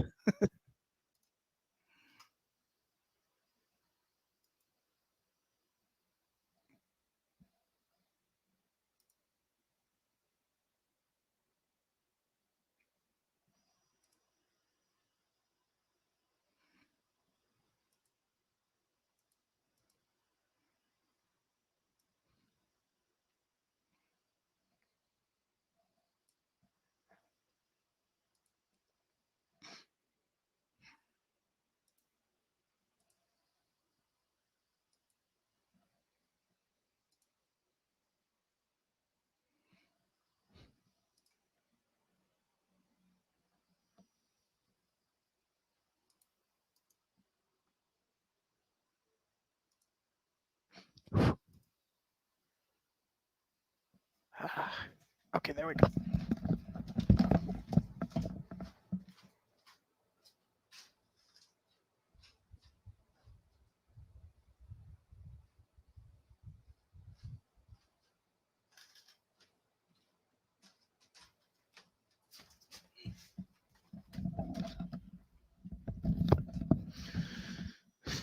All right, that was annoying. I'm sorry about that.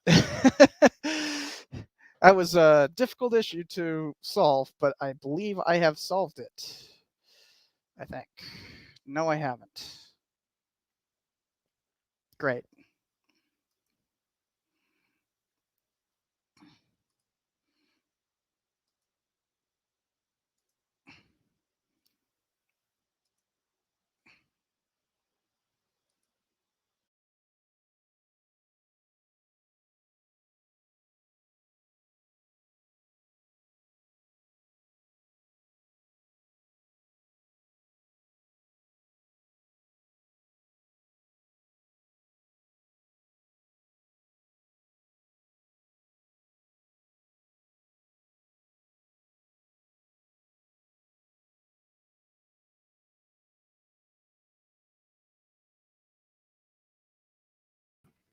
Okay. StreamYard is screwing up. Can you guys hear me now?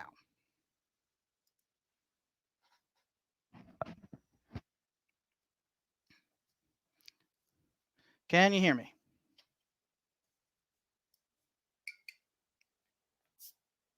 Okay, good.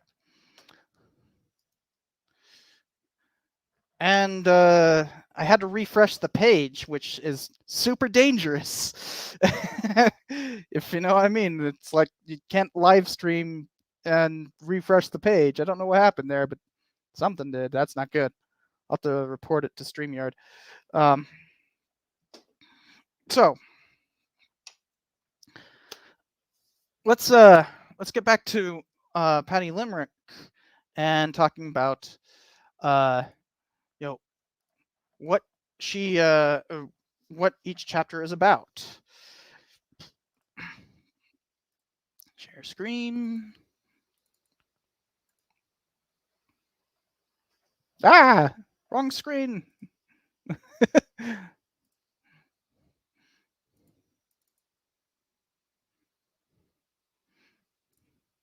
There we go. All right.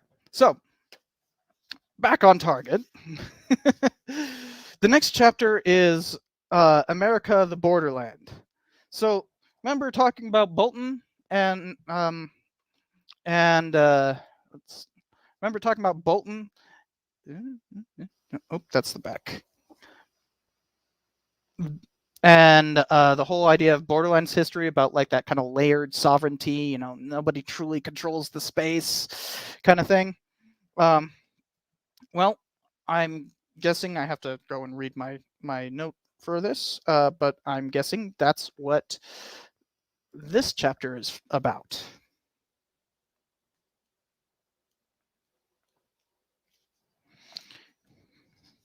Okay, so my note says how the Spanish-Mexico border evolved yet incorporated uh, Hispanics. The incorporation of Hispanics continues today.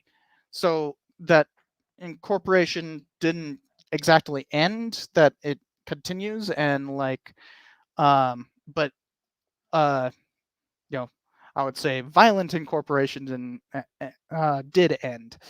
Um, in fact, that's essentially the third to last chapter of my dissertation. Um, but she says right here at the beginning, uh, the border between Hispanic Americans and Anglo Americans has shifted over time, but one fact has not changed. It is one thing to draw an arbitrary geographic line between two spheres of sovereignty, it is another to persuade people to respect it. So, typical Borderlands kind of thing, right? Um,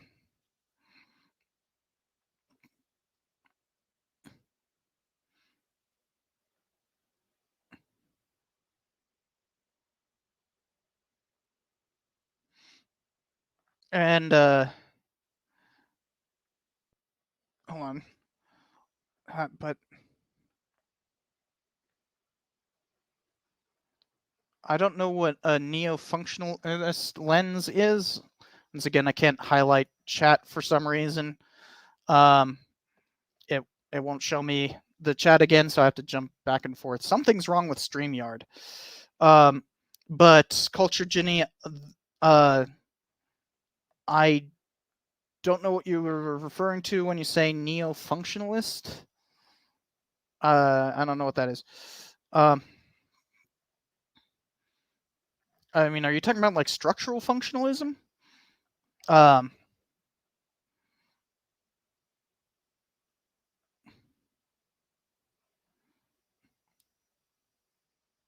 Also, Ed Mihara's no, that's a bad argument right there. Spanish did not. Oh, well, you said kinda invented. Okay. No, they did not invent cowboy culture. Nobody invented it. It is a shared process. Um, don't don't be some cultural supremacist. That's weird. Um, and have people used structural functionalism in about like frontier history? Oh, absolutely. Culture Jenny, yeah. That's a huge thing. You know, I'll go back to this.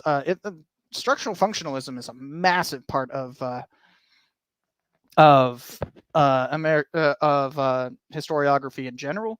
I talk a little bit about this in my historiography episode, the history of history. Um, but there's historians don't tend to just use one lens. Uh, that would be too narrow-minded, you know. We use a bunch of different ideas to understand history, you know. If you're just a well, structural functionalism isn't just one lens, though. you know, um, you know, you'll get all kinds of folks. I mean, especially like psychohistory, you'll get a lot of that kind of stuff. Psychohistory isn't like psychological history, not the Heinlein thing. Um, but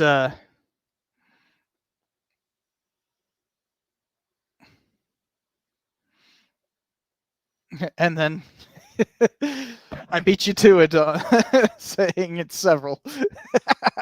I said it before you typed it. um, but or finished typing it, I guess. But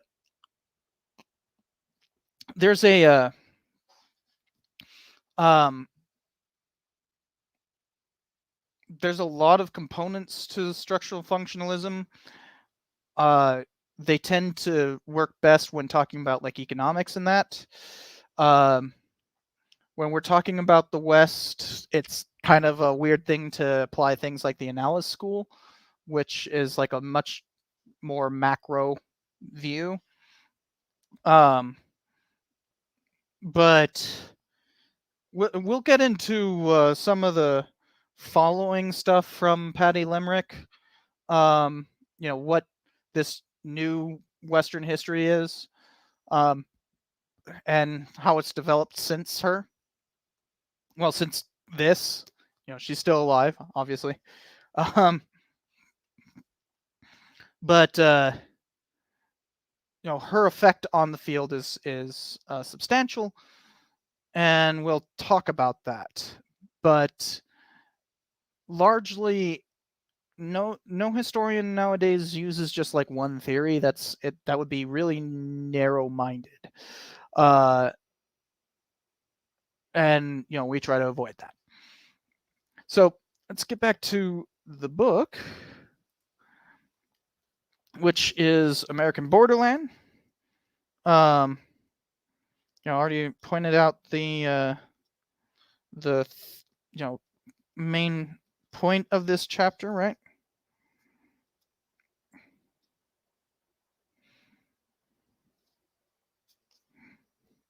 Oh, but she does get a few jabs in on Turner, by the way. Like, even though I'm saying that she's like not particularly spiteful, there are some times where she absolutely is, and I want to point it out because I have it just like I have it in the margin. It just says "ouch." Uh,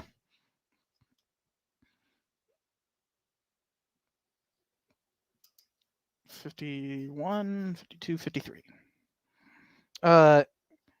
So it says right here, Turner's frontier had no relevance to Hispanic borderlands history. Turner himself showed little awareness of Hispanic people's existence.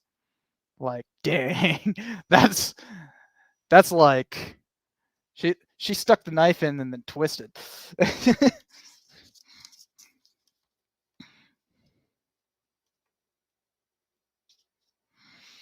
um, but essentially that there is a history of inclusion, exclusion, and cooperation, and building a new culture.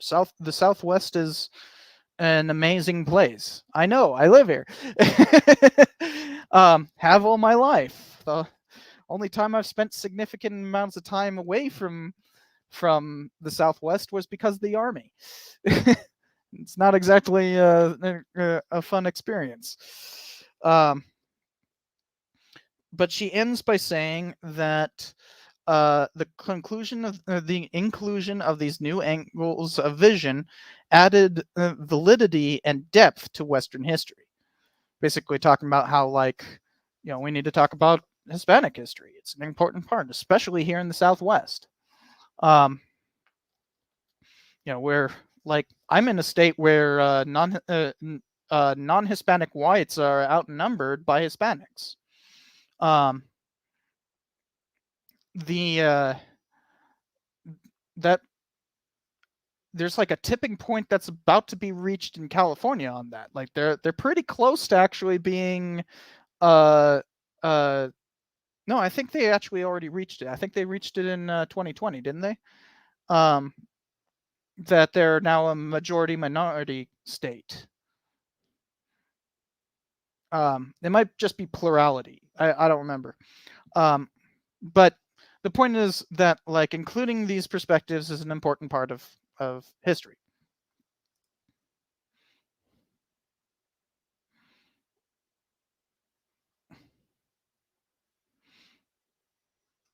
Okay, so the next chapter is racialism on the run. So that might be a bit of a confusing statement right there, right? What the heck is racialism on the run?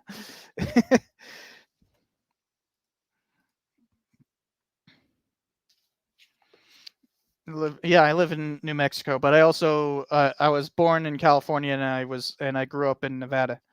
So only states in the Southwest I haven't lived in are Colorado, Utah, and Arizona. Although I've spent plenty of time in all of these places. um,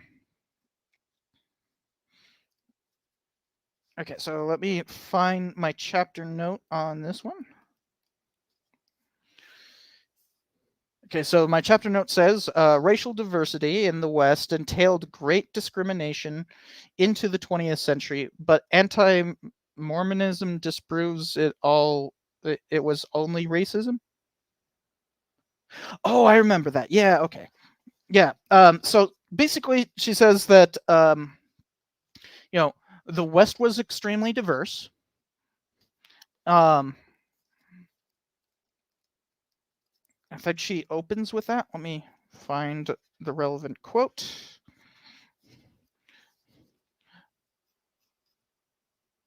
All right, so right here, the diversity of the West put a strain on simpler varieties of racism. So, like, the West was much more diverse than the East, arguably still is. Um, and she ends that paragraph by saying Western diversity forced racists to think on unaccustomed and unaccustomed activity. Oof. uh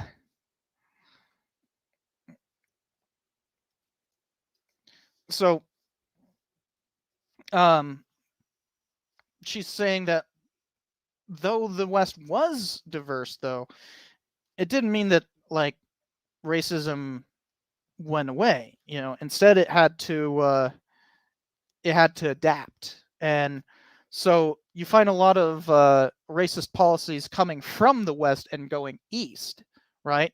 You have, especially when you start talking about like anti-miscegenation laws or anti-immigration and stuff like that. Like the first federal law about immigration was the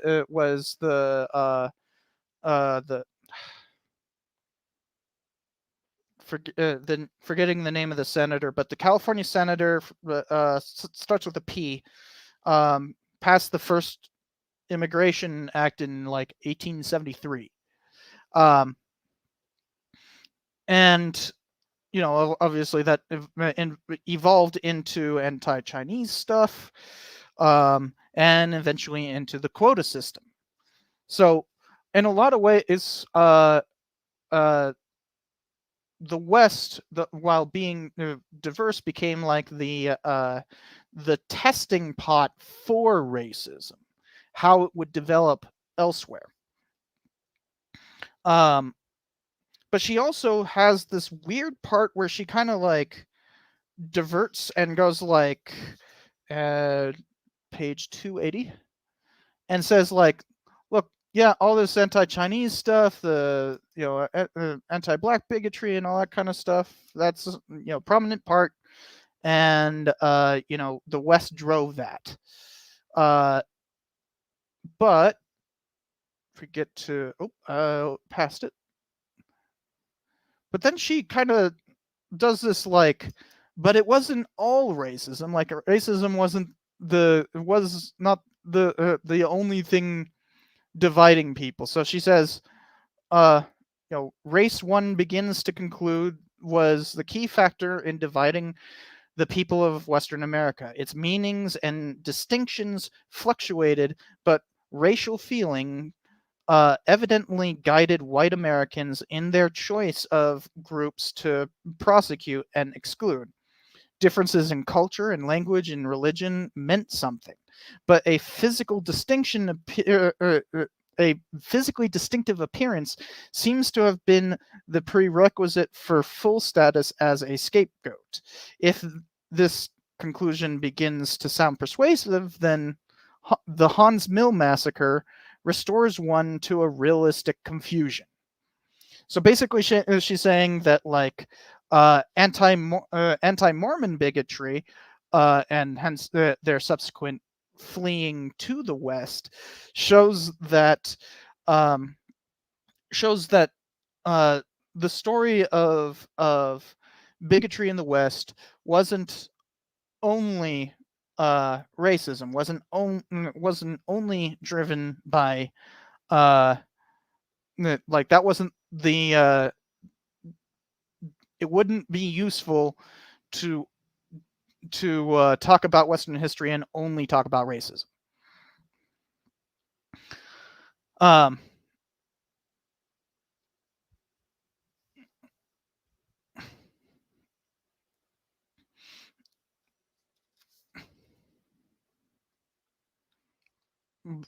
what is rich racism? Adrian, I don't know what you're talking about there. Um,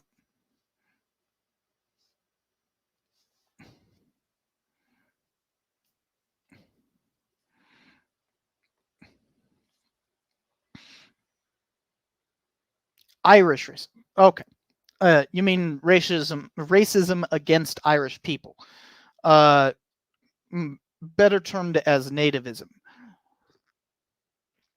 Um, and nativism was more of an Eastern thing. It wasn't as prominent in the West. In fact, you actually see a pretty prominent Fenian, uh, pretty prominent Fenian uh, uh, presence in the West. As one professor I had, Caleb Richardson, liked to say, the Fenian Brotherhood in America was essentially a picnicking society, nothing more. But the Fenian Brotherhood was a fairly prominent feature of the American West, and it wasn't attacked, which is important. Which is an important difference between what was happening in the East. Um,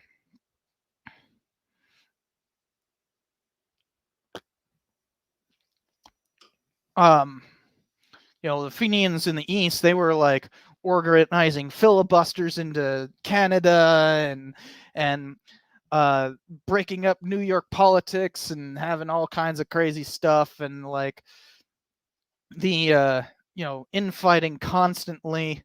Their stances on on the Civil War were pretty varied, and it's complicated. But in the West, it's actually pretty simple. So yeah, not really. Um,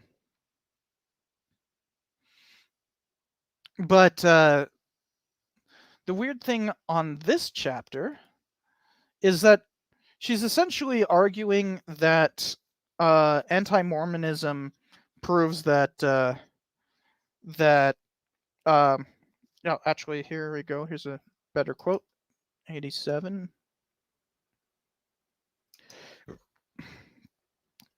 So the Mormon example shows that race was not the only provocation for strong antipathies and prejudices.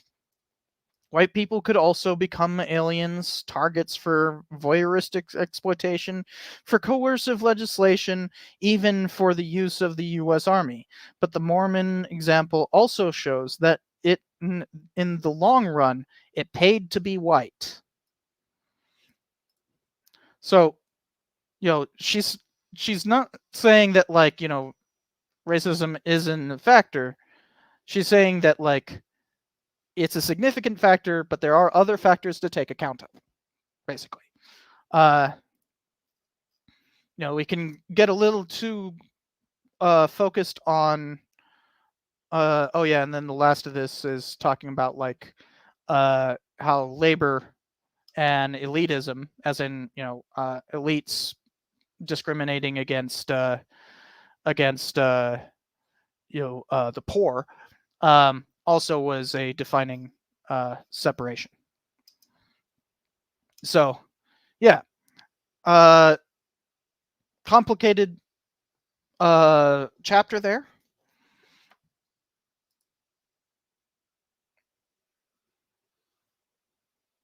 But it's also a way of kind of reformatting the way we talk about race, as opposed to it being like this, clear hierarchy and what I've heard on the internet called the oppression Olympics. Instead, it's like one of many interlocking factors. Basically, she's making an argument for uh, intersectionality.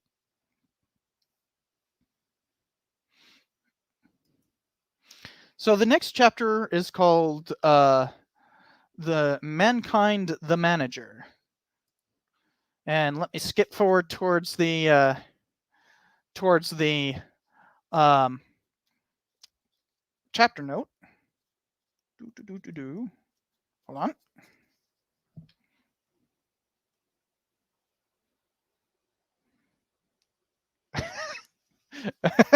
Okay, I gotta show you. uh, I gotta show you guys what I wrote here. It says environmentalism important to Western history, and then I'm like, super boring though.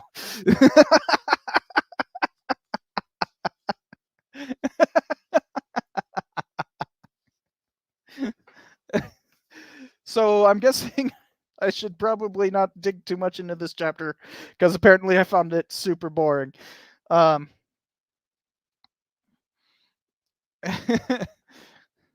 um, let's see if there's. That's funny.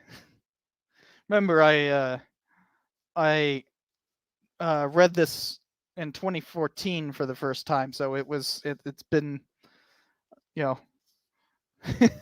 Although no, I think I actually no, I wrote that recently. Yeah, I wrote that real recently. I wrote that in like last year or something like that. So nope, that's just me being annoyed with the chapter being boring. um, but hold on. There we go.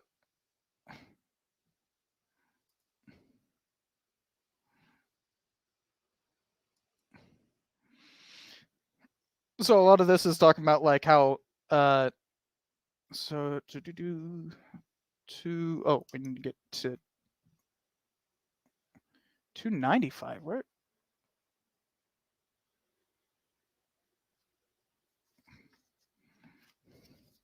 Oh, I went too far back. Hold on. There we are.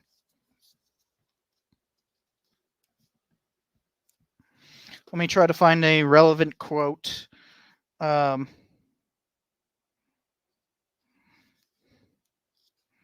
Before heading off to the next chapter, even though I found this chapter super boring.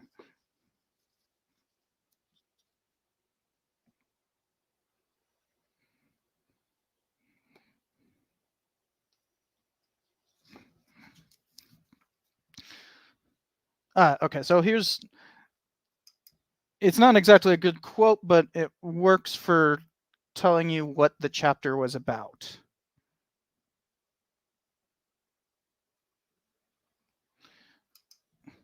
So right here it says success in recruiting visitors, as into like national parks, earned the usual paradoxical result of Western history.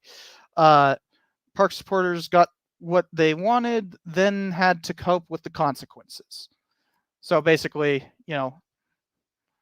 bunch of people flood in, and then there's consequences to bringing in to disturbing that frontier.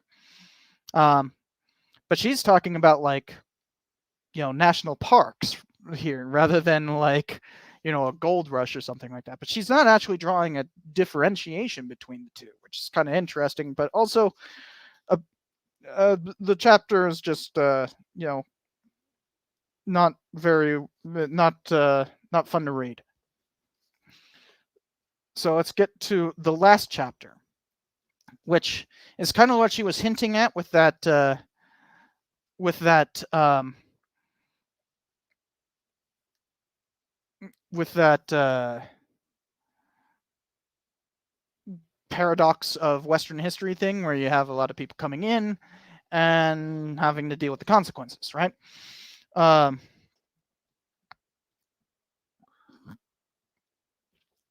This is the final chapter of the book, and it's called The Burdens of Western History.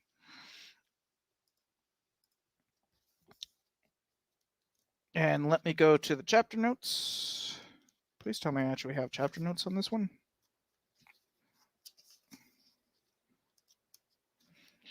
Okay, yeah.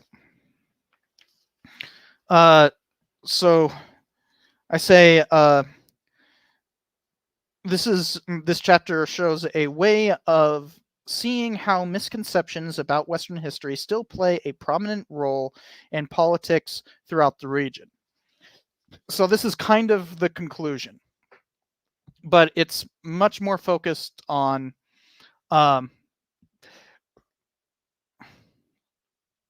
did I get more funding as a result? What are you talking about, Adrian?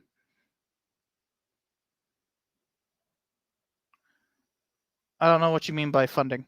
But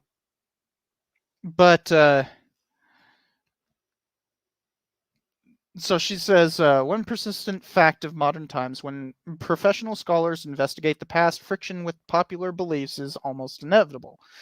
So this first part is talking about like what how mythology has clouded our understanding of the past, and how that mythology still drives a lot of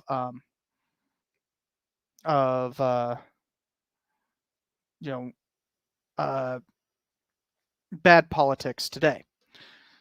Oh, Adrian, did you get more funding as in an influx of park goers? Uh, in the early years of the park service, it was completely free to go to a national park. Um, and even today, it's quite cheap to go to a national park. It's not like those are supposed to be natural preserves for the people. They are preserved for us. So it's not about money. They largely just try to fund with like entrance fees, and that they largely just try to fund their own preservation efforts. But for the most part, the National Park Service is funded by taxpayer dollars. So why would they have exorbitant fees for entering when it's literally taxpayer dollars? They're just trying to offset the cost of having you there, rather than like make money. That's not how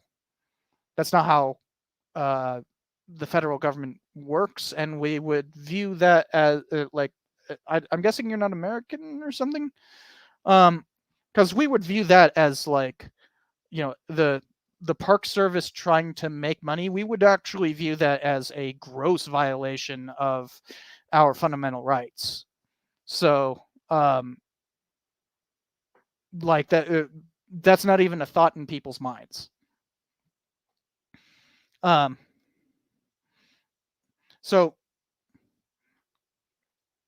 she talks in here about the past disrupting the present, and how like um here, let's go to 330. It's right there. She says, to celebrate the Western past with an open invitation is a considerable risk. The brutal massacres come back along with the cheerful barn raisings. The shysters come back with the saints. Contacts broken come back with contracts fulfilled. So, like, whenever we talk about, like, rugged individualism and all that kind of stuff is all and use these kinds of misconceptions to underlay our politics, it shows that the politics itself is fundamentally corrupted by the very past we're invoking.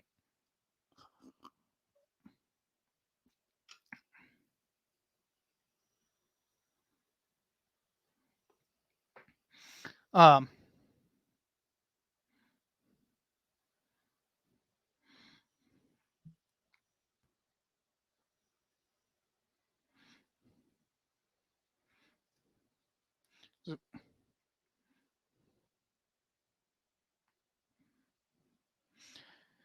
yeah, and Brett Day, I think that's like a federal law, not a thing specific to Pennsylvania, that, as you say, I can't highlight comments for some reason.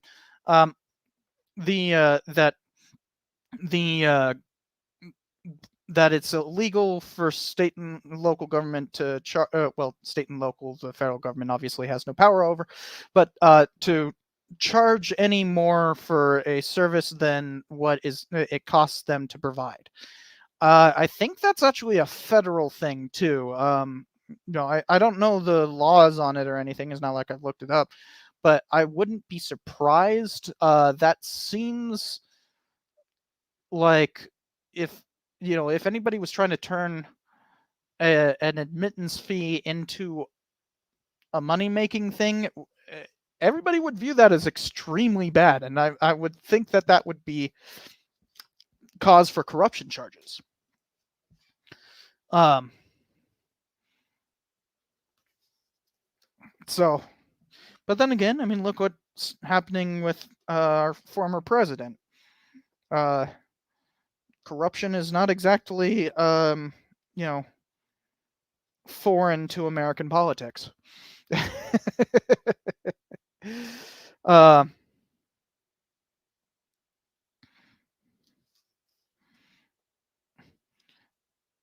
okay, so here's a jab at Reagan I should highlight right here. Uh, so she's talking about, like, um, in the 80s. Remember, this is written in 1987, so it's kind of weird that she's referring to it like that. But Indian tribes had a special reason for hold on. Had a special reason to weigh carefully all questions involving their resources, and that the Reagan austerity program deeply affected them. Um, they wanted to they basically cut back a lot of federal funding towards tribes during the 80s. President Reagan's staff seemed to have a weak grasp of Indian history. In 1983, James Watt, Reagan's first Secretary of the Interior and overseer of the Bureau of Indian Affairs, said, "If you want an example of the failure of socialism, don't go to Russia, come to America and go to the Indian reservations." Bewildering as it was, Watt's remark was also a dazzling demonstration of the power of ideology to overrule an understanding of history.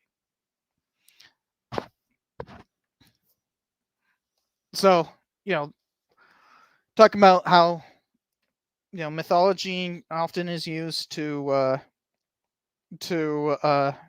she calls it right here on 38. She calls it selective amnesia has its uses. Even in a nation devoted to the memory of its frontier origins. um, yeah. So a lot of this is basically like, look at the way this information is used. It's a problem. Ta-da. So that's the gist of Legacy of Conquest. before we get into like its effect on the on historiography, what do you guys think? Um, what do you think of the book? What do you think of the, any specific chapter or anything along those lines?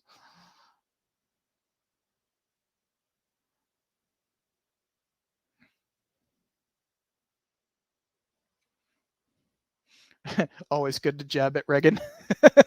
Let me go back to full screen. There we go.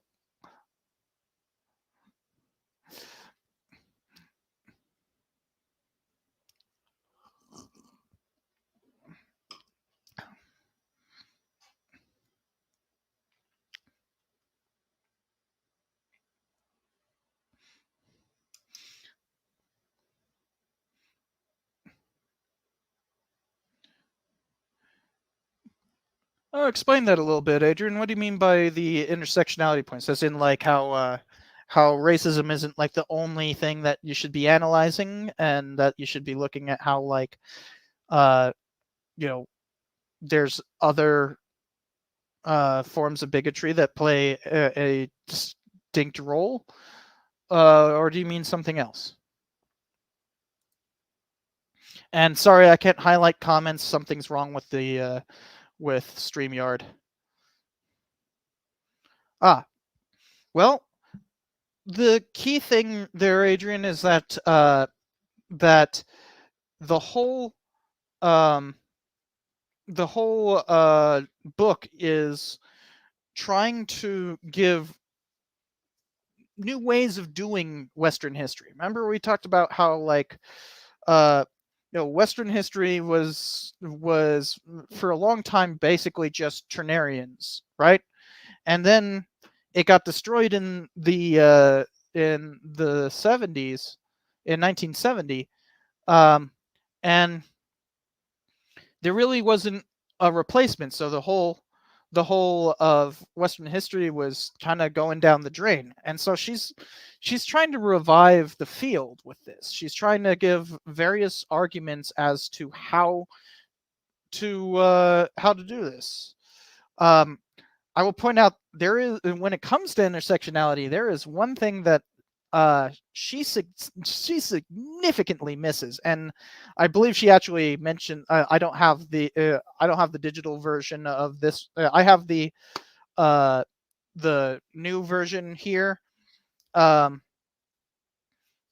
but I don't have it digitally. Um, but uh, trying to find it.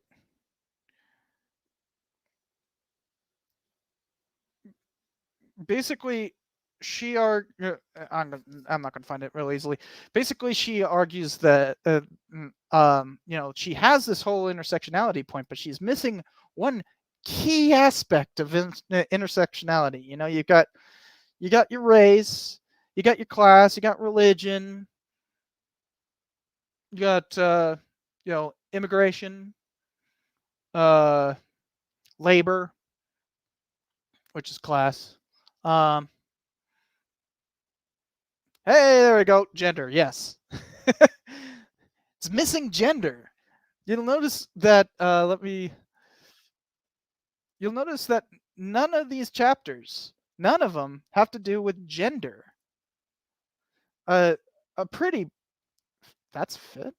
No, come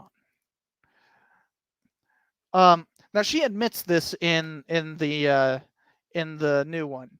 Um, she admits that that's a problem, and that she wishes she could have rectified that. But um, the point of this, I'll go back to showing this. The point of this is to show how the various ways of reformulating the field sans Turner, right? So the whole idea here is, okay, Turner's long dead. Uh, you know, he's been beaten. His corpse has been beaten to death. They exhumed him with freaking. They exhumed him with little big man. Tried him in absentia with Custard Died for Your Sins, and threw the corpse into the Tiber with Bury My Heart at Wounded Knee. Yes, I'm referring to the Pope. um, but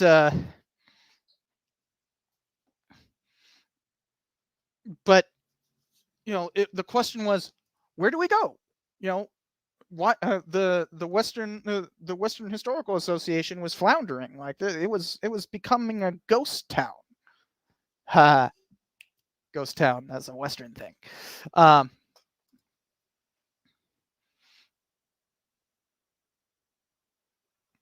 so it's more about like conceptualizing ways of that.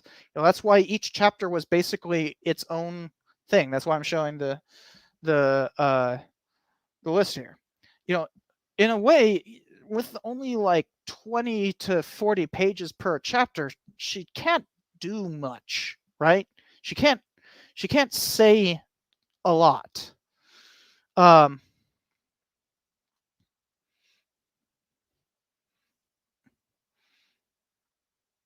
but it gives us a way forward, right? And I will point out, yes, the gender thing is kind of the key problem with this one, is that like we still have it today, that there's like a kind of a lack of gender discourse in Western history. That has been changing recently. I will say that. Like especially with uh crud was she wrote Roaring Camp. Let me look up Roaring Camp. She's now at UNLV. I can't remember her name. Susan Lee Johnson. Yeah, Susan Lee Johnson's Roaring Camp. Uh, Here, I'll put that over here. This book. Um, that came out in like what, 2008?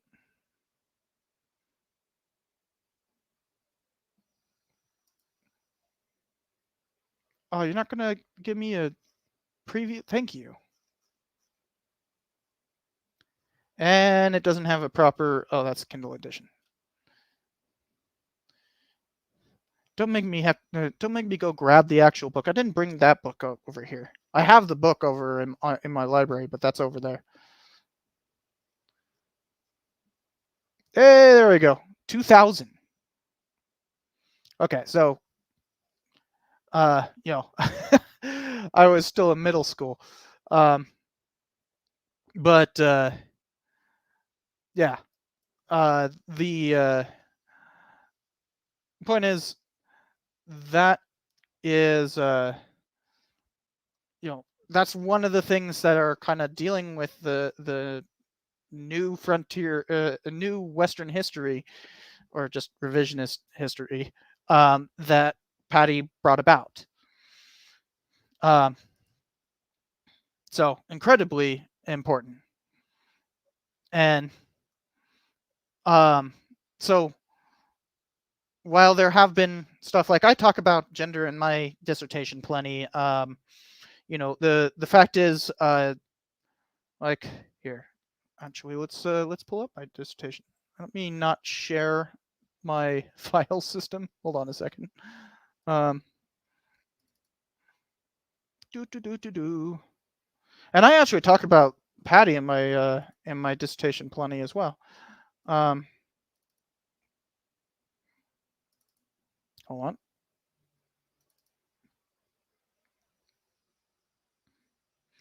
Just waiting on Word to load. Thank you. All right, so the so let's just look up the word gender. Um,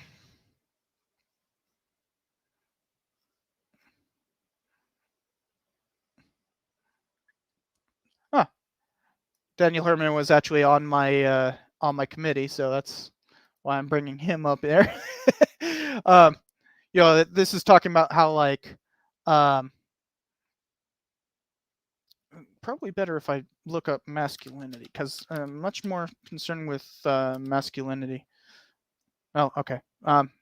Saying that Daniel Herman. This is in the historiography section. Oh, there's 15 results. Why want it? Oh, there we go.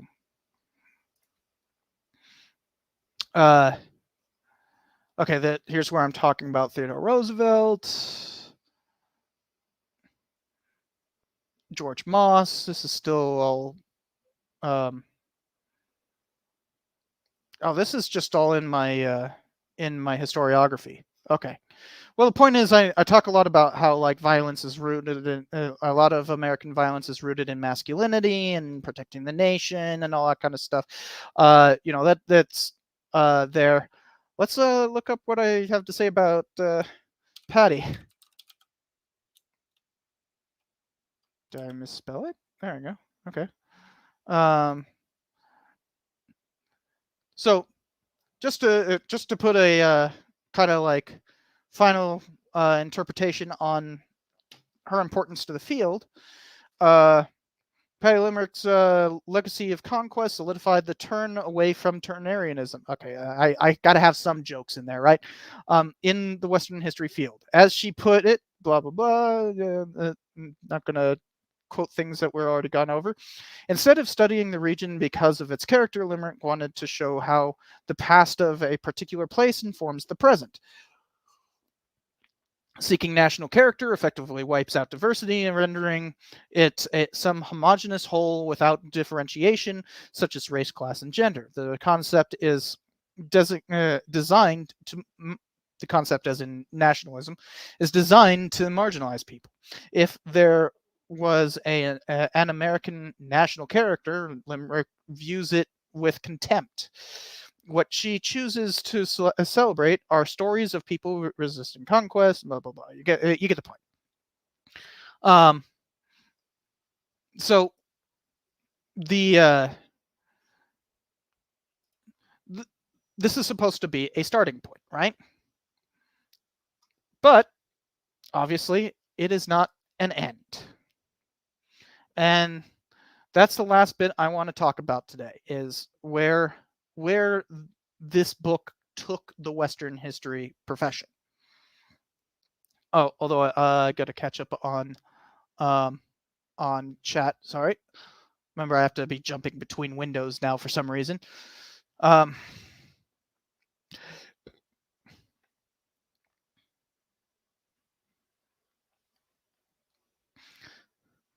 An interesting comment from Historian's Nook there.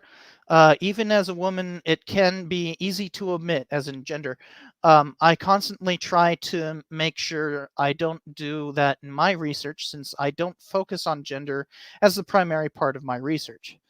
Yeah, I mean, one interesting bit about gender in my work, is that while I talk about masculinity, it's not like a separate thing, right? I'm talking about masculinity as as an a form of defensiveness, like a defensive masculinity. Um, Especially, hello, King. You want to join us? Hold on a second, guys. Let's I got King here. Meow. You're the one who jumped right next to me. Now you're doomed. Now you're doomed. You have to be here for at least a minute. You have to be here for at least a minute. Hi there. Yes. Whoa. Ow, ow, ow, ow, ow. Claw me. Claw the desk. He's just trying to get away now because I trapped him on my lap. Oh no. And he's on his cat tree clawing away. What's the Adrian, are you asking what the name of my cat is? King Richard the First. And as you can see over here, he is not going to keep his distance because he got picked up, because he was sitting right there.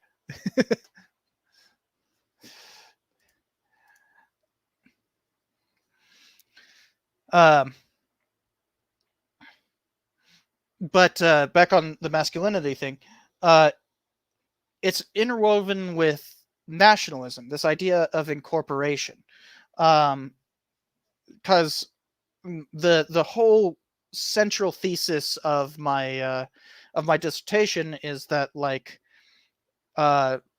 violence as a manifestation of change, the violence during the frontier period in the Southwest from 1848 to 1919 was driven by the incorporation of that region into the national body politic.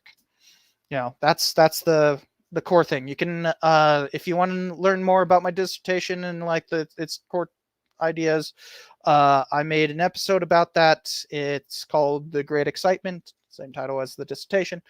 You could go in and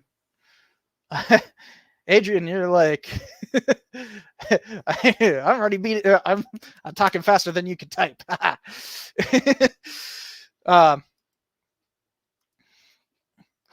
But yeah, it's like, even I, who has like specific, like, extended talking about, masculinity, in that it kind of goes away, because basically everyone I'm talking about in the dissertation are men, like men and boys, like uh, almost exclusively. When women show up, they're basically only victims. Um,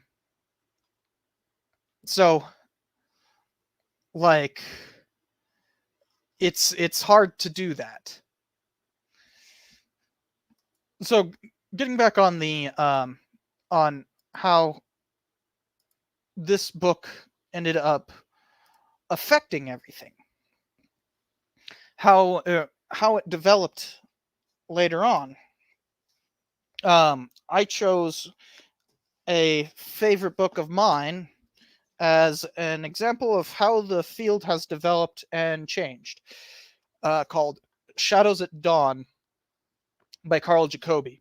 Now, I got to point out, my copy, as you can see, let me see here. Oh, yeah. Can we? My copy. What? There we go. You'll see that my copy is that. There's a bit of an issue there. But that's just the copy I have. It's not much different from the actual published version. I am not familiar with R.W. Connell, Culture Ginny. Sorry. I don't know who that is. Let's search it real quick.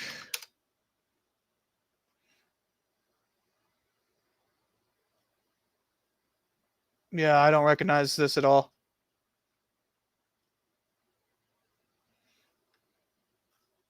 Yeah, I have no idea who this is. But the interesting thing about Carl Jacobi's work is that it's about a famous massacre called the Camp Grant Massacre. But remember how the key thing about the Patty's book here is about finding new perspectives and relating them to the present, right? That's kind of the key takeaway. Find new perspectives, relate them to the present. Like, that's what it's about. So, how does a book that's about a singular event back in 1871 do that? Well, first of all, this book is kind of a excellent primer on postmodernism, actually. Like, not primer, an excellent work of postmodernism. So the key thing that Jacobi does is look at multiple perspectives of that singular event. So he takes so there were 3 different groups that perpetrated the massacre, and then there are, of course, the victims. The victims were Apaches, whereas the perpetrators were vecinos, as in like neighbors, basically just local Hispanic peasants. Vecinos, Tohono sometimes called Pimas. Tohonos are a type of Watham Pima, that were actually the majority of the perpetrators. They're another southwestern tribe, and there were, of course, Anglos. So he actually divides the chapters up that way. So like each chapter is from those 4 perspectives. So like as you can see, this is a pre-production copy, so I have like no page numbers. Sorry. Oh, and the forward is by Patty Limerick. I didn't realize that. I forgot that. What a strange coincidence. I really did not realize that Patty wrote the introduction. I mean forward. That's funny. Anyways, despite lacking page numbers, the come on. Oh, it's trying to focus on my face. There we go. It's hard to see without having my face in the camera. There we go. But you can see each one. It goes. Goes a Watham, Vecinos, Americanos. He calls them Americanos. Okay, that's one way of putting it. Instead of Anglos, and the knee, which is Apache's word for themselves is knee. Or oh no, it's not knee, it's nay. I'm instantly thinking of, we are the knights who say knee. No, it's nay. But you can see with each of those chapters, that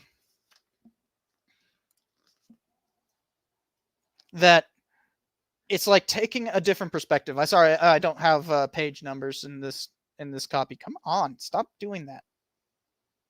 There we go. And then, so the first one is the lead up to the first section is the lead up to the massacre. Then the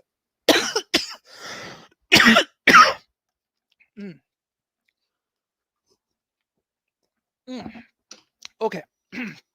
Then the trial, which is its own section, and then the how the how the massacre is remembered, and that is split up into the 4 different groups. So essentially, this is a fascinatingly complex work about a singular event, but by taking different perspectives with each chapter, it's effectively doing postmodernism, deconstructing the narrative. Deconstruction being a key postmodern view. He's doing a Derrida to history. It's funny that it's that the foreword is actually written by Patty.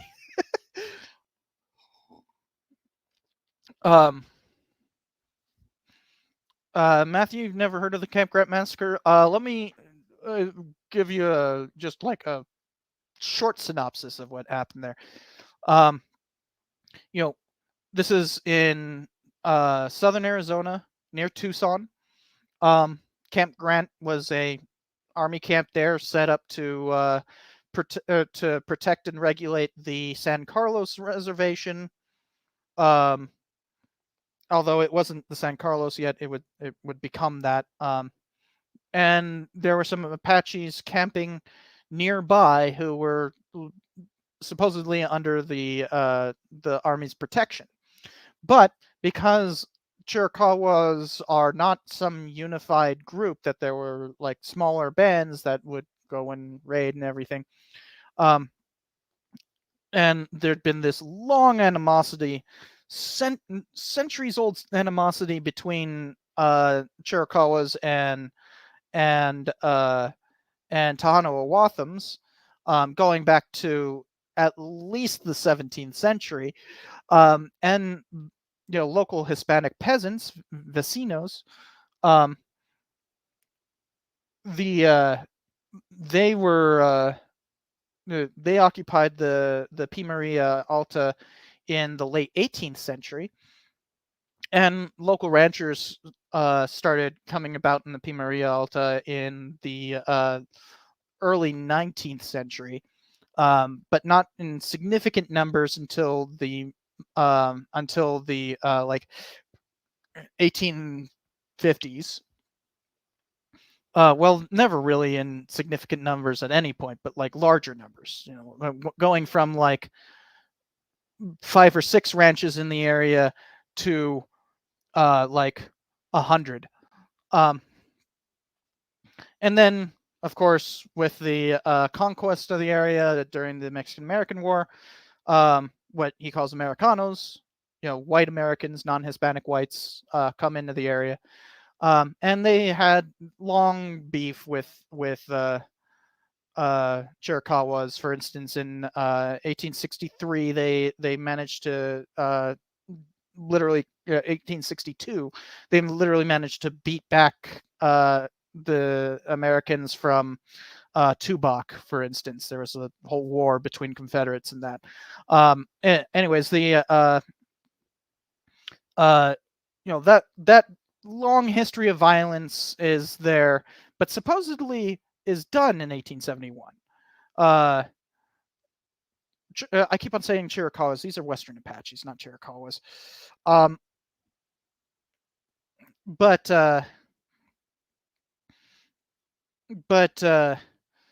Camp Grant is there as like a peace camp. It's meant to basically prevent war, but some raiding happens, and the locals blame that camp that's near that encampment that's near Camp Grant. And so in the middle of the night, they assemble in Tucson, yes, Tucson, Arizona, and raid the camp just at the dawning light, and just savagely massacre the Apaches. Let me look it up so I don't get this wrong.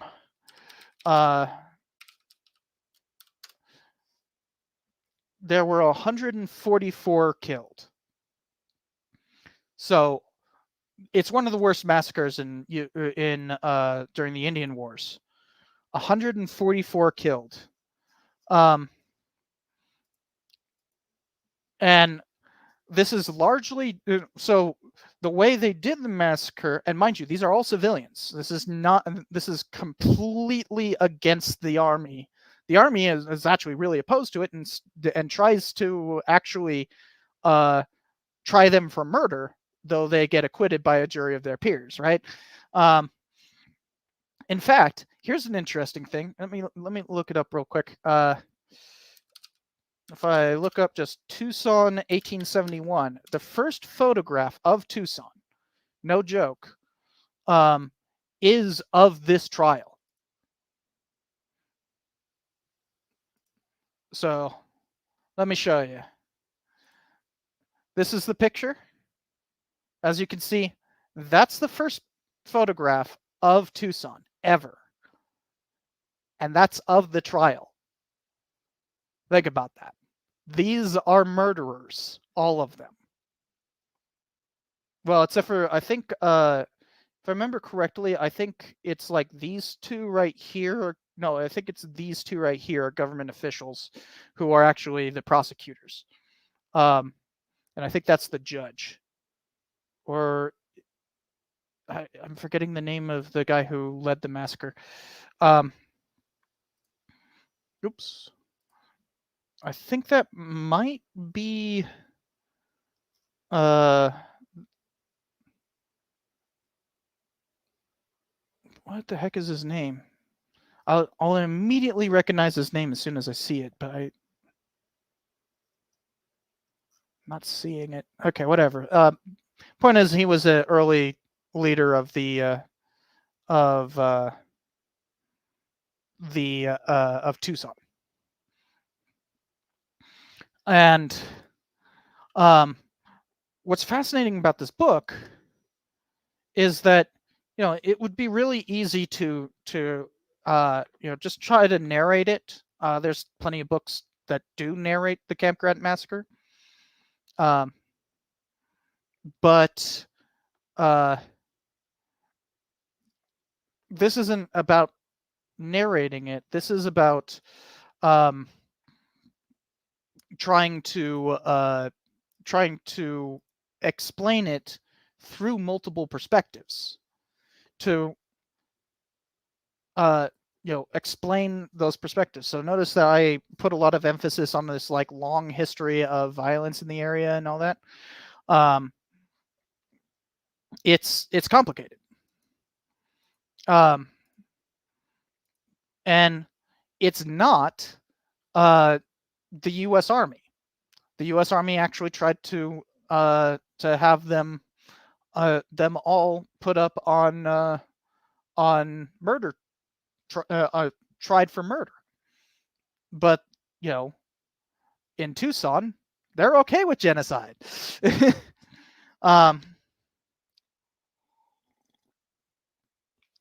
And realize that's the first photograph of Tucson, are literal genocidaries. So it's complicated. Point is, by taking multiple perspectives, you get to see that complication, and by talking about how each group separately remembers it, it brings it to the present. So effectively, Carl Jacobi, while using a completely different theoretical framework, he's using like Foucault, Derrida, that sort of folk as his like theoretical framework.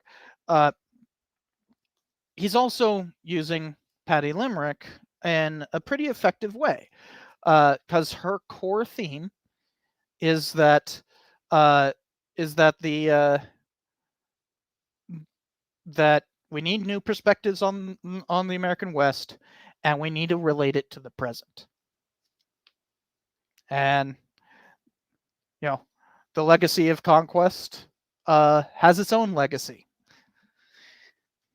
So, yeah, incredibly important book. If you want to learn more about, if you want to read Legacy of Conquest, it's linked below. Is there any further questions? Let me see if the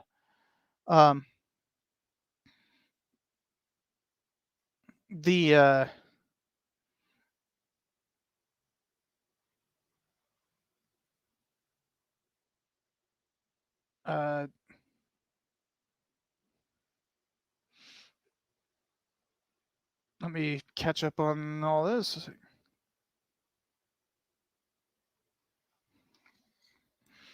Yeah, okay.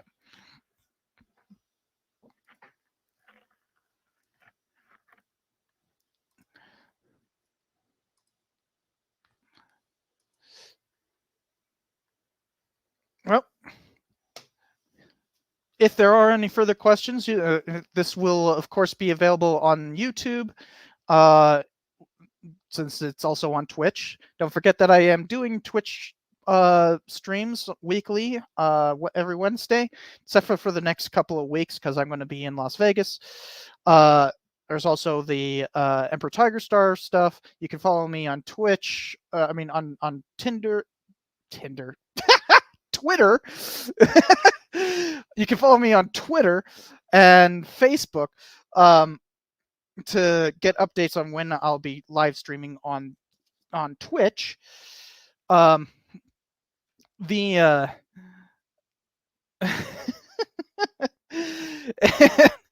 and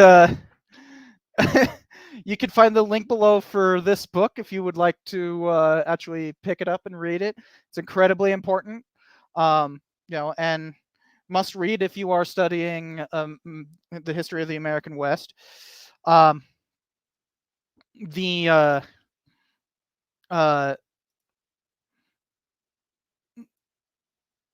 hold on a second.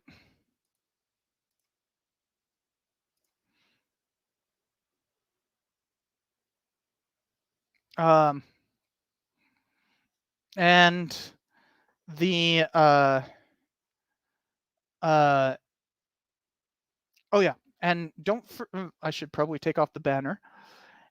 And one last thing, don't forget about that Freudian slip.